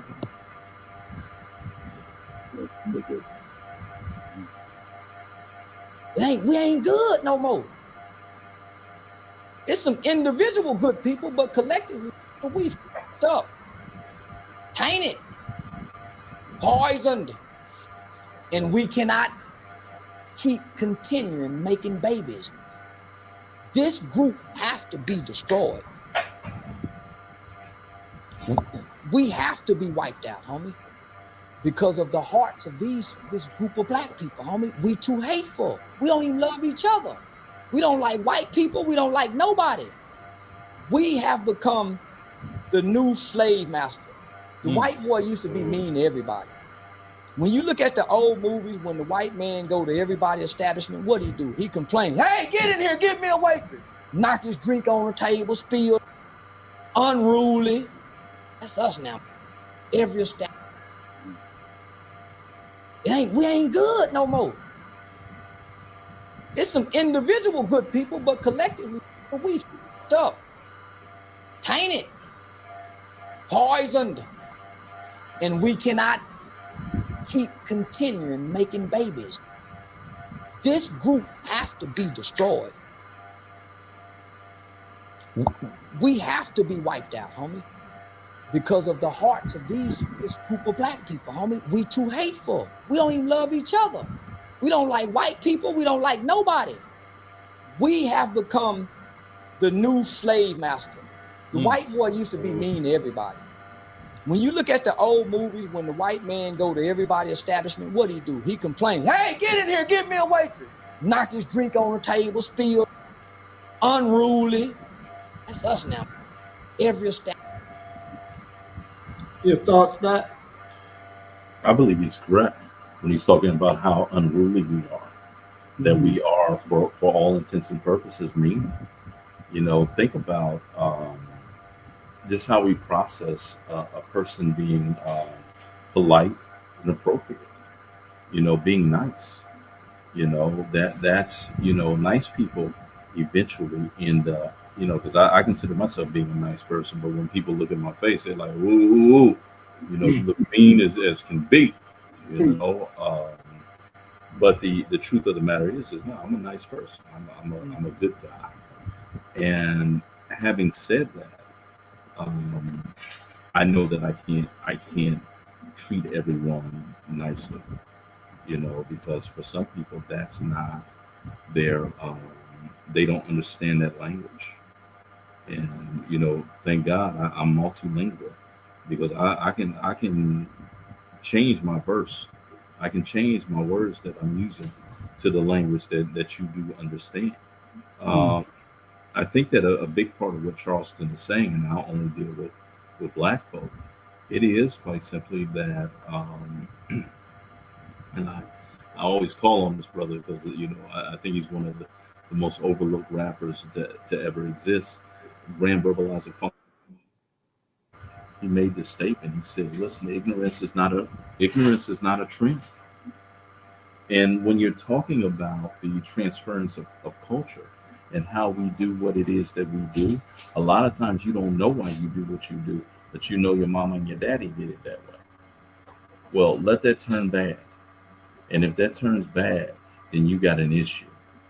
Because who's going to stop it? Who's going to reverse it? Who's going to get? I was at Walmart last week, and I'm checking out, and I just lowered my head because I saw 3 generations of black women, from had to been maybe a 4 or 5 year old to a sister who looked like she was probably in her mid-20s, to what was a grandmother who was probably 50, and all 3 of them had bonnets on. How do you undo that now that it's been that? Because you know that child isn't going to know nothing other than wearing a bonnet. You know, you have children today who know nothing other than to be hellraisers. You know, and they consider that to be the personification of being black. They don't consider niceness. They've equated niceness and politeness with weakness. And if you want it, you better go out there and get it. And listen at even the terms that we utilize when we're talking about success. We say quite simply, "Y'all, see, I had to go out and I had to get it out the mud," regardless of if that was true or not. Okay, the imagery that you use. Look at for those of us who still read. Look at the books and the writings that they're into. They're into these urban pimp chronicles. Right. Look at the TV that so many of our people watch. They're watching these reality TV things, and they're aspiring to be like those people, to get the material accoutrements that some television station has given them to wear while they're on this show. So I understand what Charleston is saying, and I'm reminded of something that Chuck D from Public Enemy said, where he quite simply said, "Turn the radio off." Okay, I think we need to turn the radio off. We need to turn the TV off. We need to turn all of that off. That we ought to have a black station, a black curriculum, where progressive, enlightened black folk determine what is going to be shown, and any of that buffoonery is not going to be allowed in our homes and our TVs. I'll give you a perfect example. Fox Soul, Mm. which is, I think, the Black Fox channel. They have a show on there called The Face Off. Mm-hmm.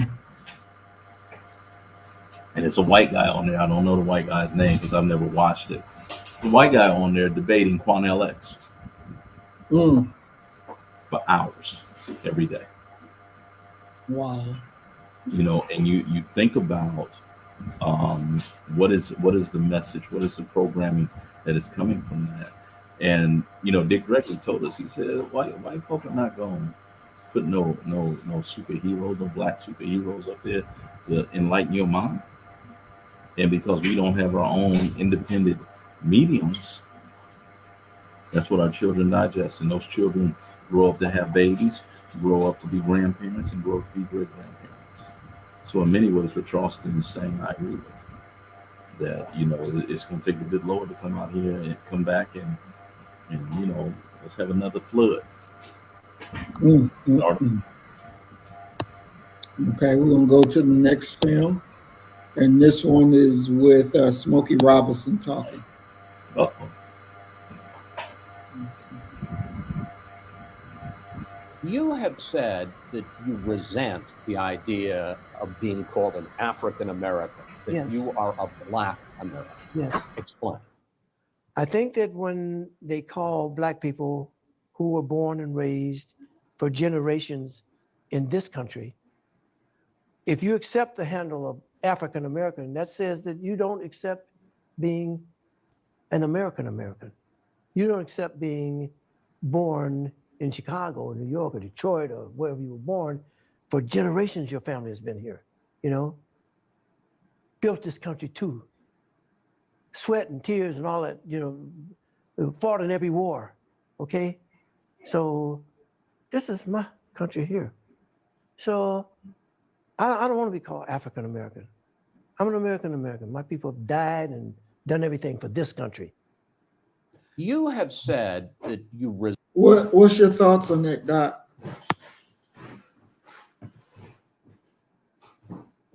We can't hear you, Doc. I'm a person who consciously and intentionally refers to himself as Black, because I believe that it is a political declaration. It is public notice of where it is that I stand politically, economically, socially, where my allegiance lies. It lies in Blackness, and it lies within the working class as well. I don't get caught up in should we be Black or African American, because I really do think that there's an element of cowardice associated with over-analysis. You know, you're still analyzing, so you ain't got to move. You ain't got to stand on that. You know, so I hear what he's saying, but I mean, let's be fair and consistent in our view of Brother Smokey Robinson, and say that he's not an intellectual. He's not a a thinker necessarily. He's a singer, you know, and what he's trying to talk about and break apart could have been done so much better by so many other people. Okay. You know, in Coates' book, The Message, I don't know how to pronounce his first name, Ta-Nehisi. Ta-Nehisi, okay. Yeah, he's the son of Paul Coates, who had Black Classic Press. That's his book. Okay. Well, in his book, The Message, I was reading, and he said he was over in Africa, and his dad called him and was like, our understanding of what Africa is dead, and it will never be. It will never rise again. Mhm. Their thinking of what Africa was. He said he was reading and he come across something where it was saying that, you know, our African brothers and sisters sold us into slavery. And once the dad read that and understood that, where that came from, then the thought that they had of Africa was dead now. When you look at the African leaders and what they're doing to their own people, Africa is dead. Their thinking of what Africa should be and must be is dead. It will never be that. Mhm. And when I read that, I was like, oh wow. But is that true? Is the thought of what Africa is and should be, is that dead and will never rise?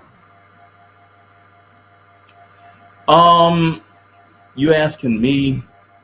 Would you stop? Stop. Someone's trying to get attention. If you're asking me, honestly, I'll just speak from my experience. Mhm. I can tell you that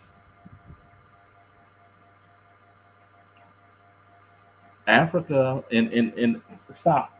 And the fact that we're referring to it as, can you give me 1 second? Give me Mhm. 1 second. Okay. Come on. How you back up?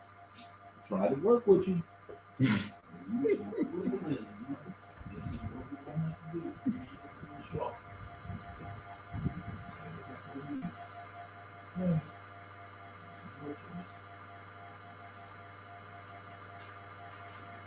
There you go. All right. Sorry about that.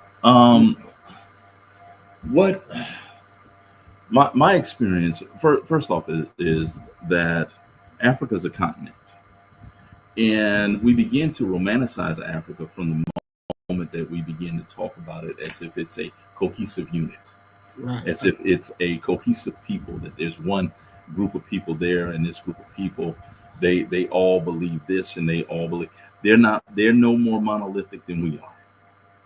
Period. So that to travel to Africa and to have these romantic notions that, yeah, you know, Africa, we can join together, this and though. If you study the history and you learn the history, just take a look at what Kwame Nkrumah, who becomes the first president of independent Ghana, experienced. And you got to remember, Nkrumah was educated at an HBCU here, Oh, Lincoln University. Yeah. And then oh, he went back to be the first independent president of Ghana. mm, Nkrumah, very much like Malcolm, he studied white folks' history. And he came to an understanding that there's strength in numbers. So Nkrumah goes back with the idea of creating, he said, we aren't strong enough to stand alone against Europeans. They have their continent, and even with them having their own continent, you know, they're not all on the same page beyond we need to exploit Africa. mhm, Okay. They're almost in a free for all with almost a loose understanding of we'll do what's best for us individually, but if push comes to shove, collectively we'll work together. Nkrumah tries to get African leaders to join together and create what is loosely considered a United States of Africa. Okay. African leaders balked at that idea. Many of them said, yeah, we understand what Nkrumah's saying. mhm, He wants a United States of Africa, but he'll be the president. So no one wanted to give up any power, any autonomy. They don't necessarily want to have to defend each other and work with each other. So the idea of Africans being of one accord is a fallacious one. I mean, you look at a place like Nigeria, um, you know, the what are they? I can't even think. It slipped my mind. The Yoruba. They'll say, well, I'm this, I'm that, and they're talking about their ethnic identity. Look at Rwanda, the Hutu and the Tutsis. So there's a lot of filling in the gaps that you can make when you don't know, and you're filling it in with what it is that you want to be. At the same time, that what Coates is talking about is that the Africa that we want, and this really applies to those who have gone back, who have become expats or have repatriated themselves. What they want is to go back and to save Africa.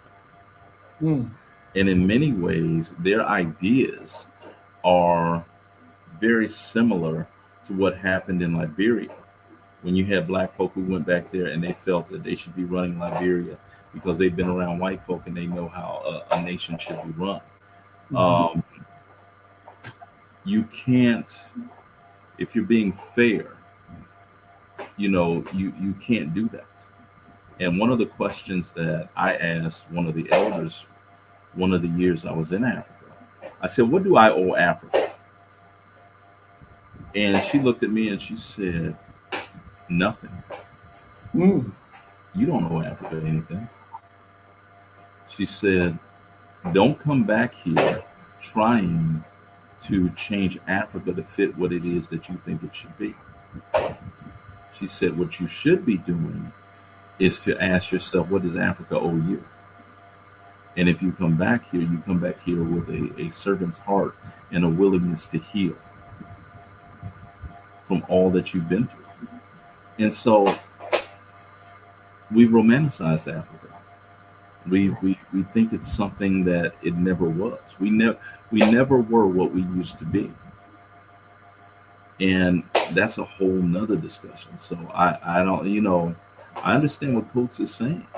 And for many people, it's a troubling mental hurdle and stumbling block that they're never able to get over. Igbo. I was thinking about Igbo, not Yoruba. Igbo. Yeah, definitely. We're going to have to definitely get into that conversation as well. That's going to be a very interesting one. Because even I had to think about that, of what I perceive Africa to be. And then it's very interesting where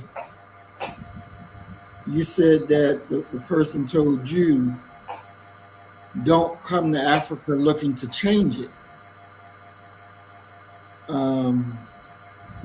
But even and maybe you can chop that up a little bit more, because in Africa's present condition, and well, let me, because that wouldn't be fair. That wouldn't be fair to say it like that. For the countries that I know of what's going on in Africa, which would be South Africa, Nigeria, Ghana, Rwanda, Kenya. And each one of them has a separate, distinctive history. Exactly. But when I look at them, to me, and you would know better because you actually been there.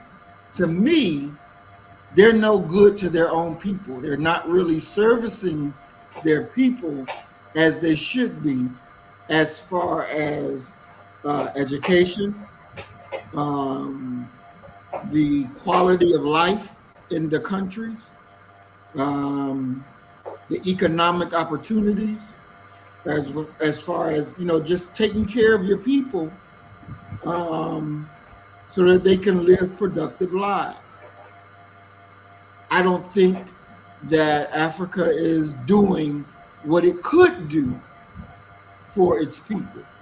What's your thoughts on that? But see, my thing would be, my response to that would be, and it reminds me of this, and I know you've seen this moment, this fiery moment when Mr. Farrakhan was talking to Mike Wallace on 60 Minutes, and he says Mike Wallace is talking about, I believe it was Nigeria, Right. and the minister gets angry, and he says that's a country in its infant stages. Okay, and you should shut up about their business because look at how young they are. Right.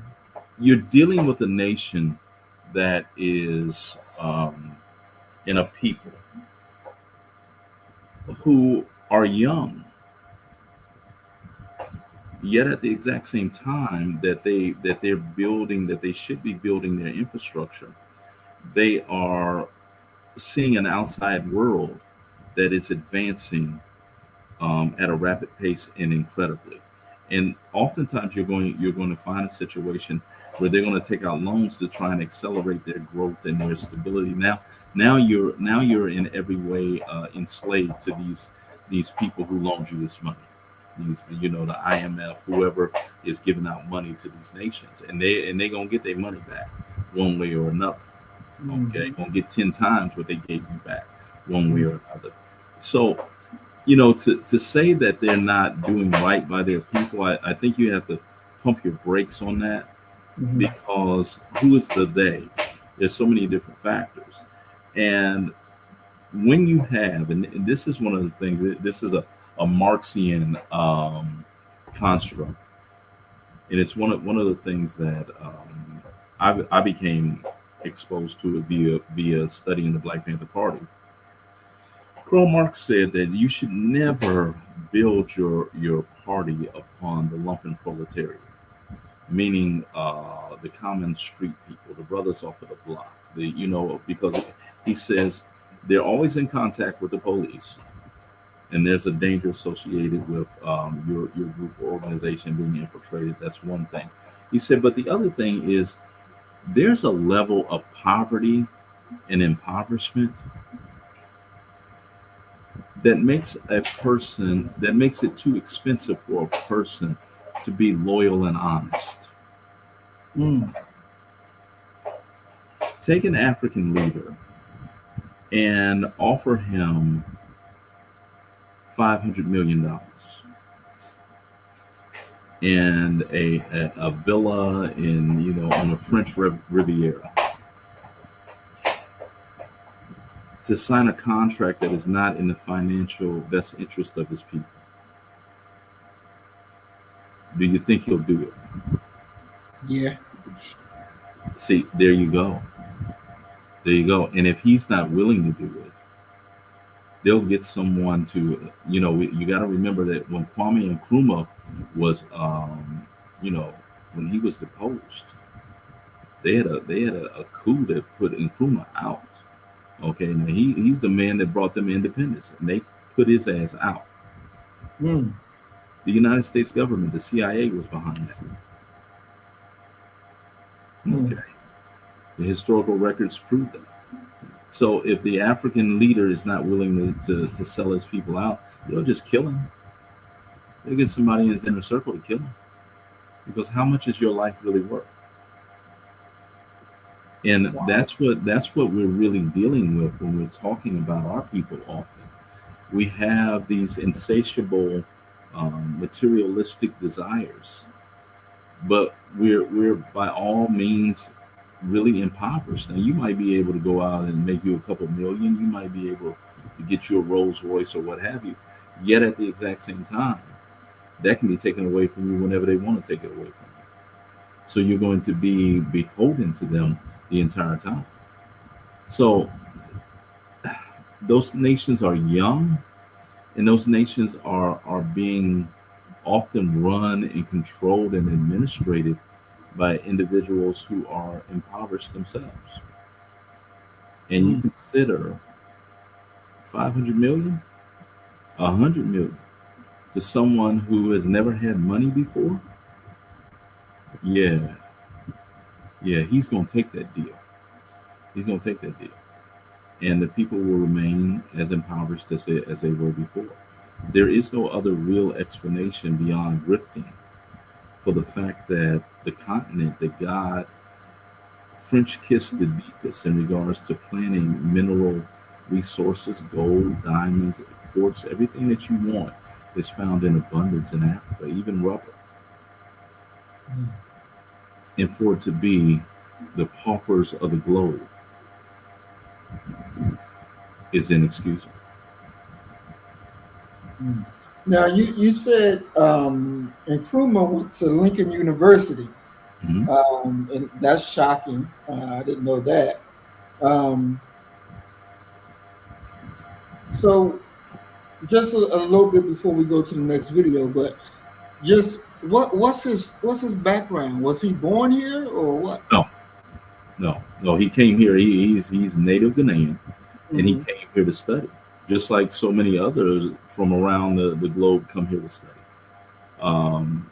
It was just time for the British to leave, and Nkrumah goes there, and in many ways, it's not a major physical battle or anything. They basically gotten all the good that they feel they can get out of Ghana, and they go ahead and they're going to leave. But before they leave, they tear down the entire infrastructure. Even the telephone poles, the light poles, they take that shit out. Anything that they put in there, they tried to take away.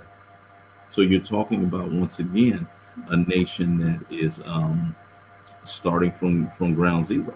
And so you're talking about, when you look at a place like, let's say, a Ghana, independence wise, Ghana's not 80 years old. And think about where the United States was at 80 years into its existence. Okay. It was actually just coming out of a civil war where one group of citizens fought against another group of citizens. Does that not sound like what happened in Rwanda? You're talking about young nations, especially when you begin to talk about when did your independence actually start? And for some of them who are technically independent, they're still in bed with Europeans, so you can't even really call them independent. Wow. I mean, think about like an Idris Elba. You know, Idris is Nigerian, but he was raised in Britain. He sounds like a British man when he talks. You know, so that lets you know. And you know, in the latest ones to jump on the African breast to further strengthen themselves has been the Asians. They're there now. Impregnating African women, because what they're going to do is textbook. These mulatto children that they're producing there will be the administrators for their business interests as they go forward, and they will be set apart from regular Africans and given some semblance of privilege. The exact same thing that happened in New Orleans with the Creole, the Indians, the French, and the Africans. Do you know what made him choose Lincoln versus Howard or something else? No, I don't know why he ended up at Lincoln. No. But and I want to say the Lincoln he was at was the one in Pennsylvania. Wow. Awesome. Okay. And we're going to go to our last video for tonight. Let's see. I'm going to have to ask my aunt about it because she graduated from Lincoln. From Lincoln? Yeah. In Pennsylvania? Because there's one in Oklahoma, too. Yeah, in Pennsylvania. Yeah. Because now you do know who the richest HBCU grad is. They went to Lincoln. Oh, really? The one in Oklahoma. Yeah. One of Sam Walton's daughters graduated from there. Walmart? A Walmart thing, yeah. Wow. She went to Lincoln. She went to an HBCU. Really? Damn. Yep. Wow. She's the richest HBCU grad ever. Damn. Now that's something. For those who like to look down their nose at HBCUs, Sam Walton's daughter attended and graduated from one. Wow, that is wow. I wasn't expecting that. Okay, let's go. Well, I hope she contribute to them. All right, let's go to the next video. What the shit? Watch your mouth. Fuck you say, nigga? Yo, let me just see this right quick. You get a pack of Phillies. Phillies, not backwoods. Backwoods. Phillies! Phillies! Are you deaf? No hat. You speak English, bitch? I said Phillies, nigga. What the shit? Watch your mouth. Fuck you say, nigga? Say, watch your mouth. You watch your fucking mouth, nigga. Fuck wrong with you? Huh? How the fuck that feel, nigga? Hey, what the fuck you doing, nigga? Hey, fall back. I said fall back. Fall the fuck back.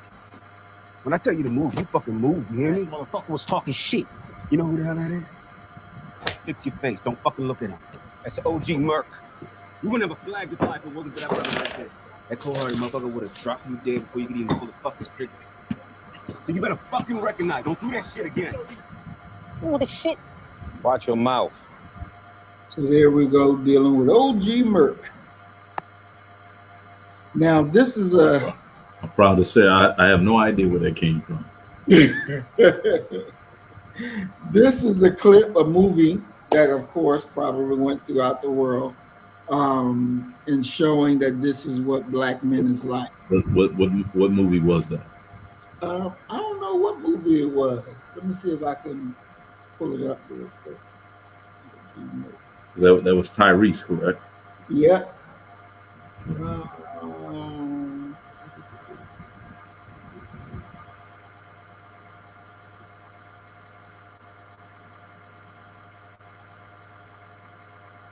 1992. That's the name of the movie. 1992. Okay. Yeah, 1992. It came out this year though, in 2024. Yeah, 1992. Okay. And so, what's your thoughts of movies like this that portray black men, black youth in that type of environment and send it out? Is this productive? Is this something that should be done? And what are the good and the negative effects of it, if it has any? You know, it might surprise you to hear me say this, but I believe that there are people who are like that. I know there are people who are like that, and I know there are situations that are like that. So coming from that perspective, I don't have a problem with it. Okay. The problem I have is that there's not something to counterbalance that. Okay. That's all that is being propagated and broadcast across the airways. But at the same time that we have him, we have these other images that the last show you showed Rock being against the drug dealers. So it's like anything else to have a balanced diet in regards to what it is that is depicting us. Yeah, you got people who are like that, but that's an extreme case. That's an outlier. That's not what we're really like. Okay. You look at hip hop of the 80s and the 90s, which was my era. We had diversity. At the same time that we had Luther Campbell and the 2 Live crew, hey, we want some pussy. We had Public Enemy at the same time. Okay, we're gonna have Rakim. I start to think, and then I sink into the paper like I was ink. When I'm writing, I'm trapped in between the lines. I escape. When I finish the rhyme, I got soul. We got Naughty by Nature. We got pop. We got Digital Underground with Humpty Hump. You got, Detective Tutuola, Ice-T. You got Ice Cube. You got NWA. You got Scarface. Okay. it's the lack of the depiction, the comprehensive depiction of who we are as a people that is an error there. But the impact and the effect of that is quite simply that people who see that believe that that is the total summation of what Black life and the Black identity is like. And as I said before, it ain't just outsiders, it ain't just white folk who are digesting and absorbing these images. Black folk are the worst at it. You know, I argue that many of our people are tabula rasa. They're blank slates, as if nothing they've experienced, nothing they've not been socialized in anything. But when they end up seeing something in a movie or whatever, they integrate it into their lives, and it's usually negative. I remember from Boys in the Hood, you had a character there who sucked on a pacifier. Right. The entire movie.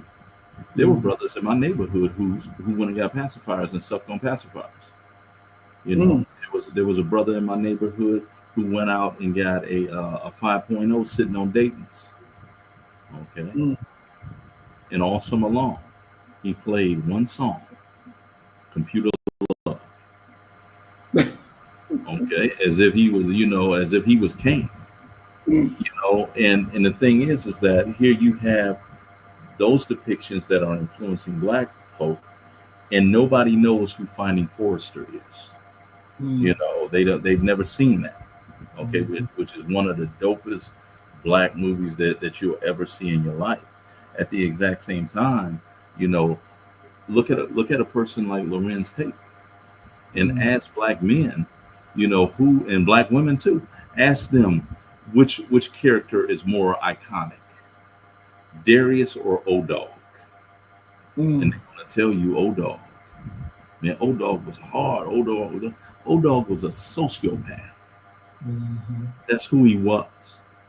But you long to identify with that individual versus Darius in Love Jones, a brother who wrote poetry and was a part of a beautiful, rare Black love story that we saw on the big screen. So it's not that it's something wrong with that, because that is a reality for some people.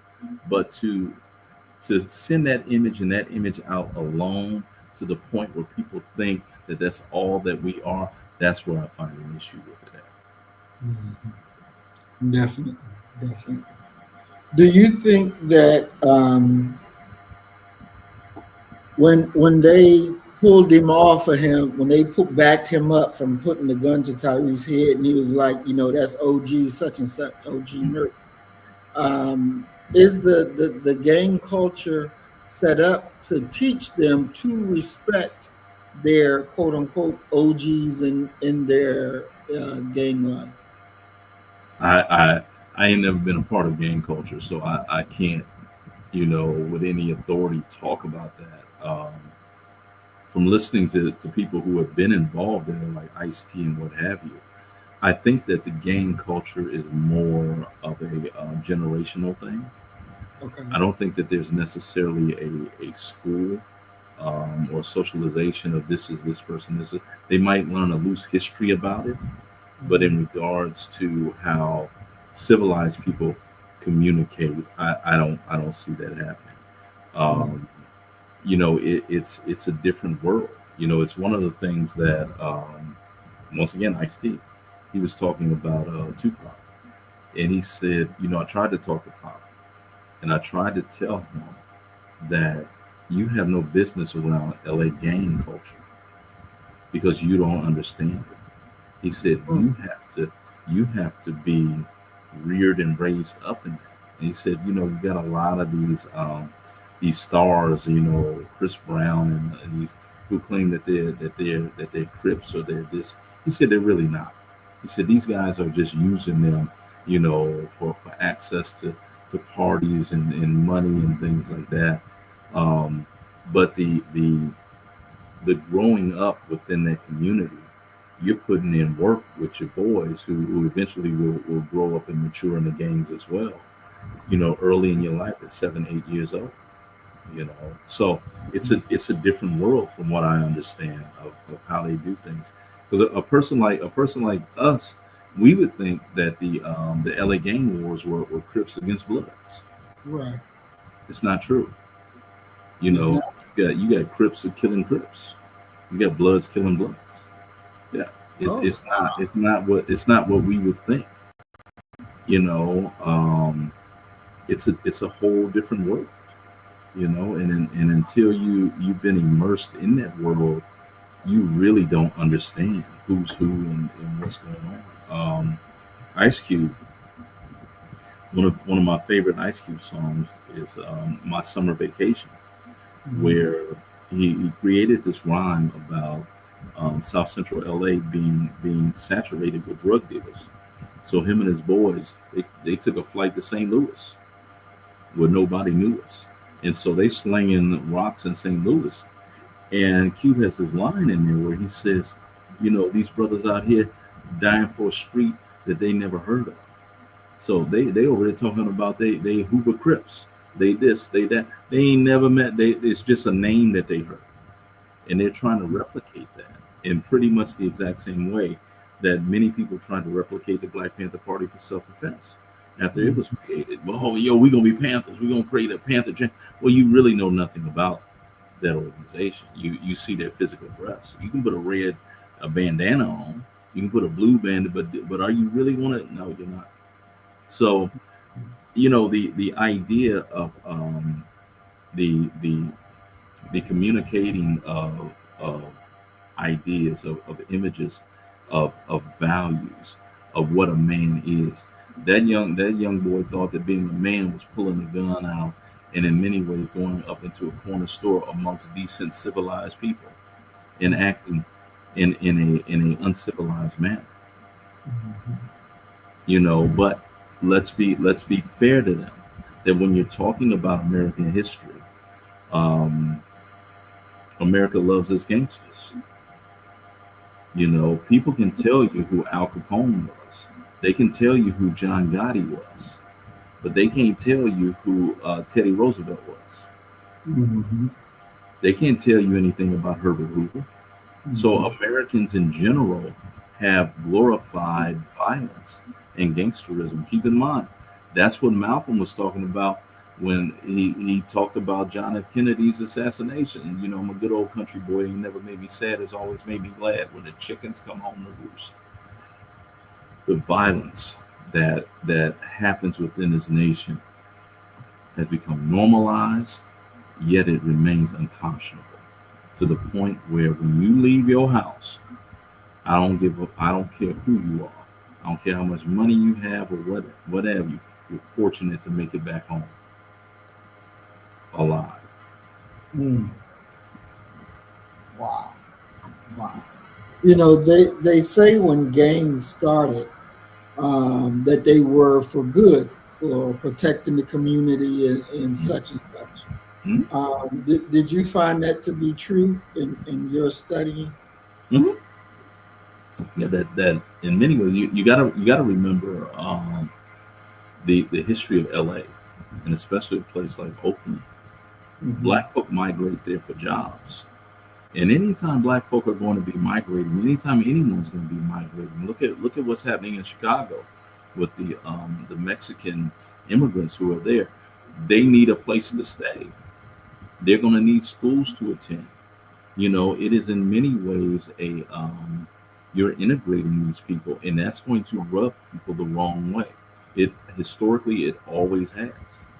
So when you're talking about California, talking about LA in this instance, Compton wasn't always Black. Compton used to be a white neighborhood.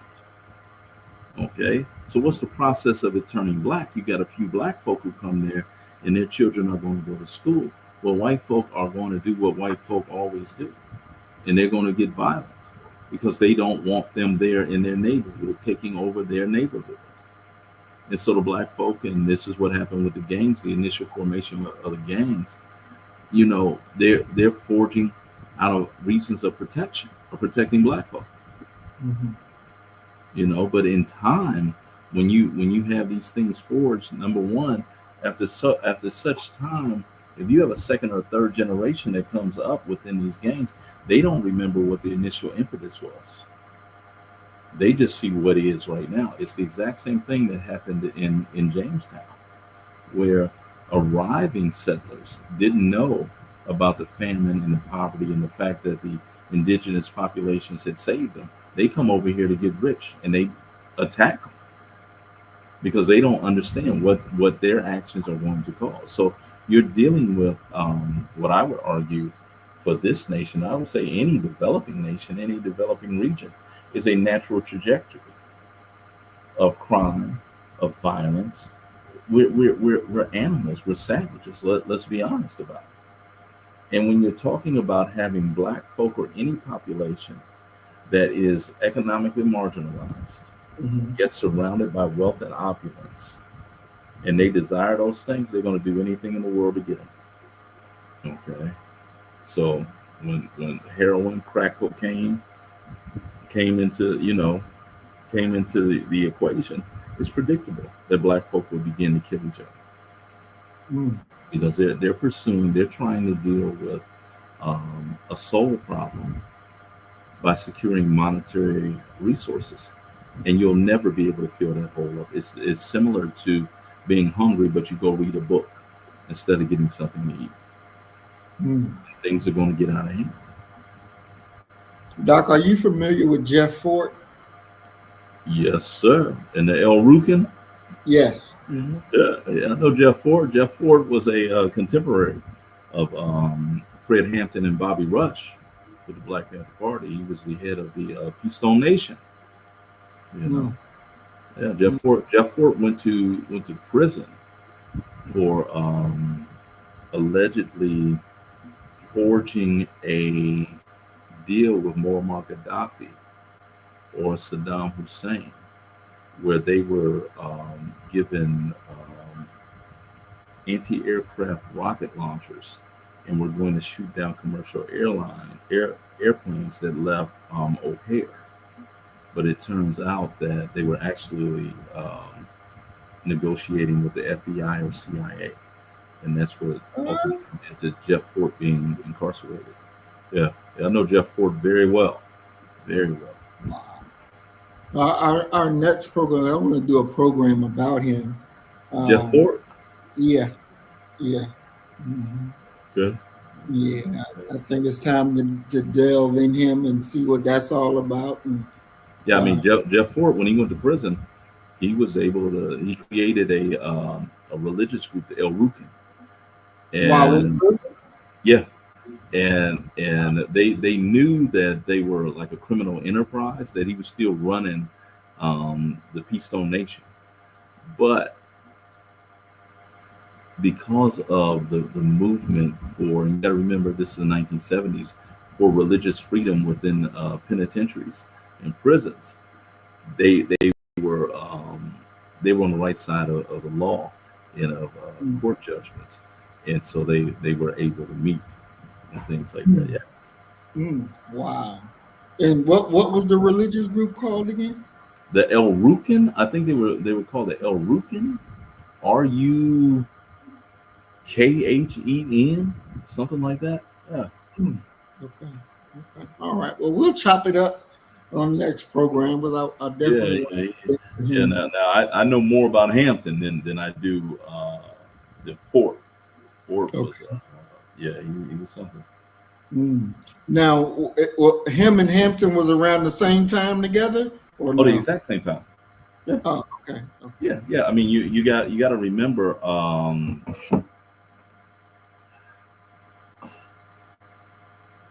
The Keystone Nation predates the Panthers, so the Panthers are kind of the Johnny come latelys, and Fort and Hampton get into it, and they're having a public spat, and I don't remember which one issued the order first, but one of them told the other, "Yo, you got like 48 hours to shut down your group and merge it with the I think it was Fort, that you know, to merge it with the Keystone Nation." And Hampton retorted, "Yeah, you got the exact same time to do the same thing." And they had this meeting, and Minister Farrakhan was involved in this with Jeff Fort in a loose way, in a different story. But Fort wanted to have a meeting with Fred Hampton, and Hampton writes about this meeting that it was at a hotel that had a spiral staircase. And he said, as the Panthers are going up, and he said they got like maybe 30, 40 members. As they're going up, every step of that up the way of that spiral staircase had a member of the Keystone Nation holding a machine gun. Okay, and he makes it up there to meet with Ford. They have a meeting, and Ford said, you know, I know you brothers are out here trying to, you know, to fight the law and things like that. He said, so we want to give you a gift. And Fred Hampton said, they gifted us like 10 automatic machine guns. Wow. Okay.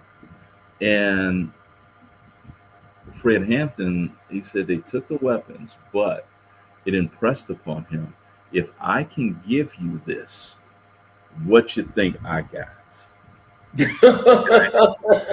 Wow. Yeah.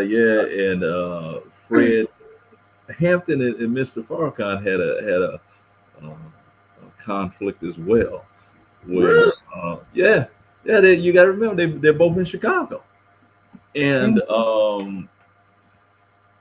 Minister Farrakhan gave a sermon, and he said he's talking about the Panthers, and he says, "Yeah, you're around here calling the police pigs, but I've always been taught that you are what you eat." Okay, talking about the Panthers eating pork, right?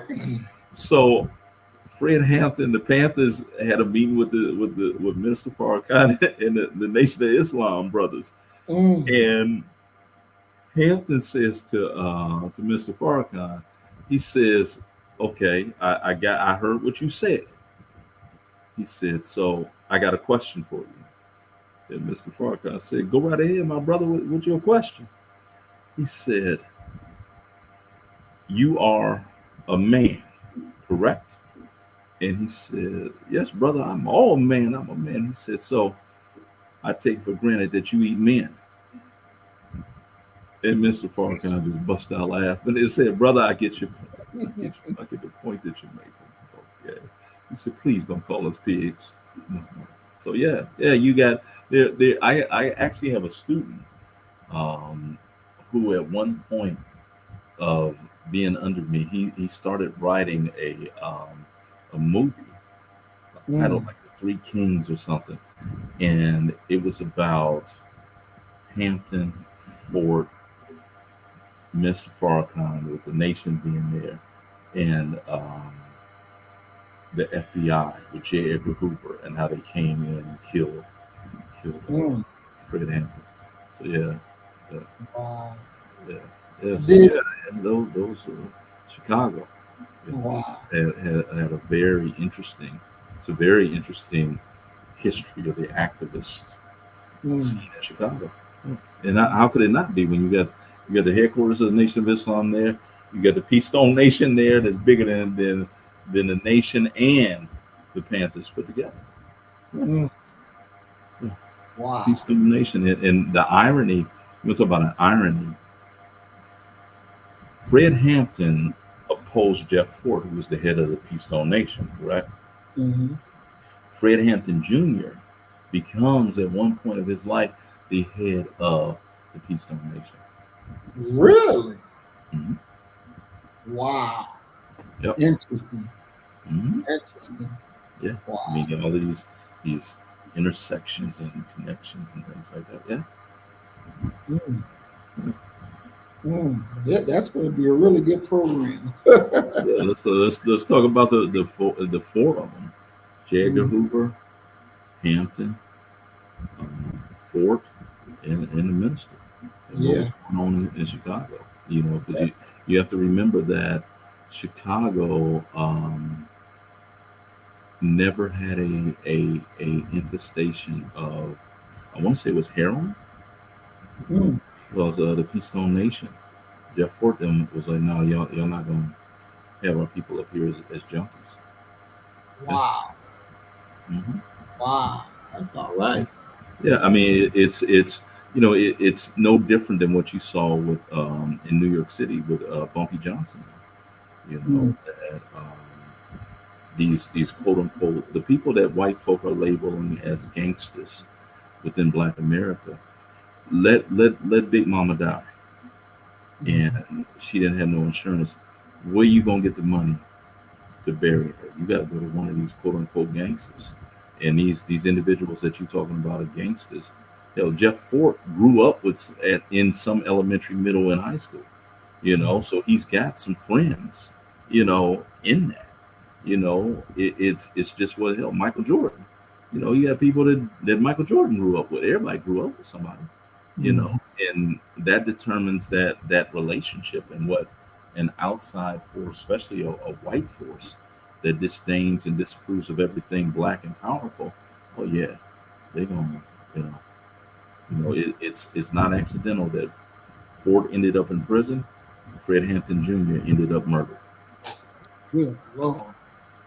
Did when they killed Fred, did Jeff do anything? Did he? Yeah, they expressed their significant condolences and things like that. And there you always have these loose stories of some physical retribution.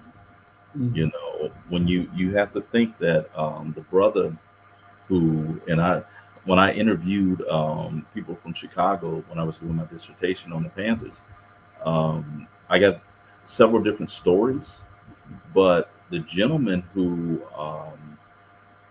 basically ratted out Fred Hampton and told them, you know, when to come in. He was the head of Panther security, William Gloves O'Neill.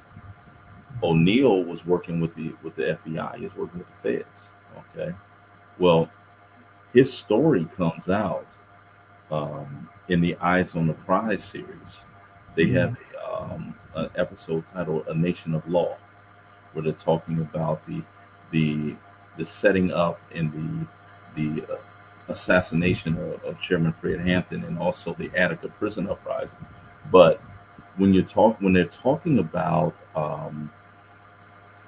Hampton, it's William Gloves O'Neill, who's literally there on camera, and he talks about how he became an FBI informant. Okay, and they had the documents, the FBI memorandums showing how much he was paid. He was paid like $200 for unique service, you know, and that directly led to the murder of Fred Hampton. Well, Eyes on the Prize comes out that night. That episode of it comes out because it was on PBS. The most repeated story that I got was that somebody pushed O'Neill in front of a city bus, and it ran his ass over and killed him. A couple of people said, well, he dove in front, he committed suicide. But the most common story I heard was that some Black folk pushed his ass in front of a city bus for being so instrumental and central to Fred Hampton being murdered. So when you talk about retribution, there you go. Wow. So they did the right thing then. I mean, you know, karma. You know, and the founder of the Chicago branch of the Black Panther Party is a man who did something that nobody in history had ever repeated politically.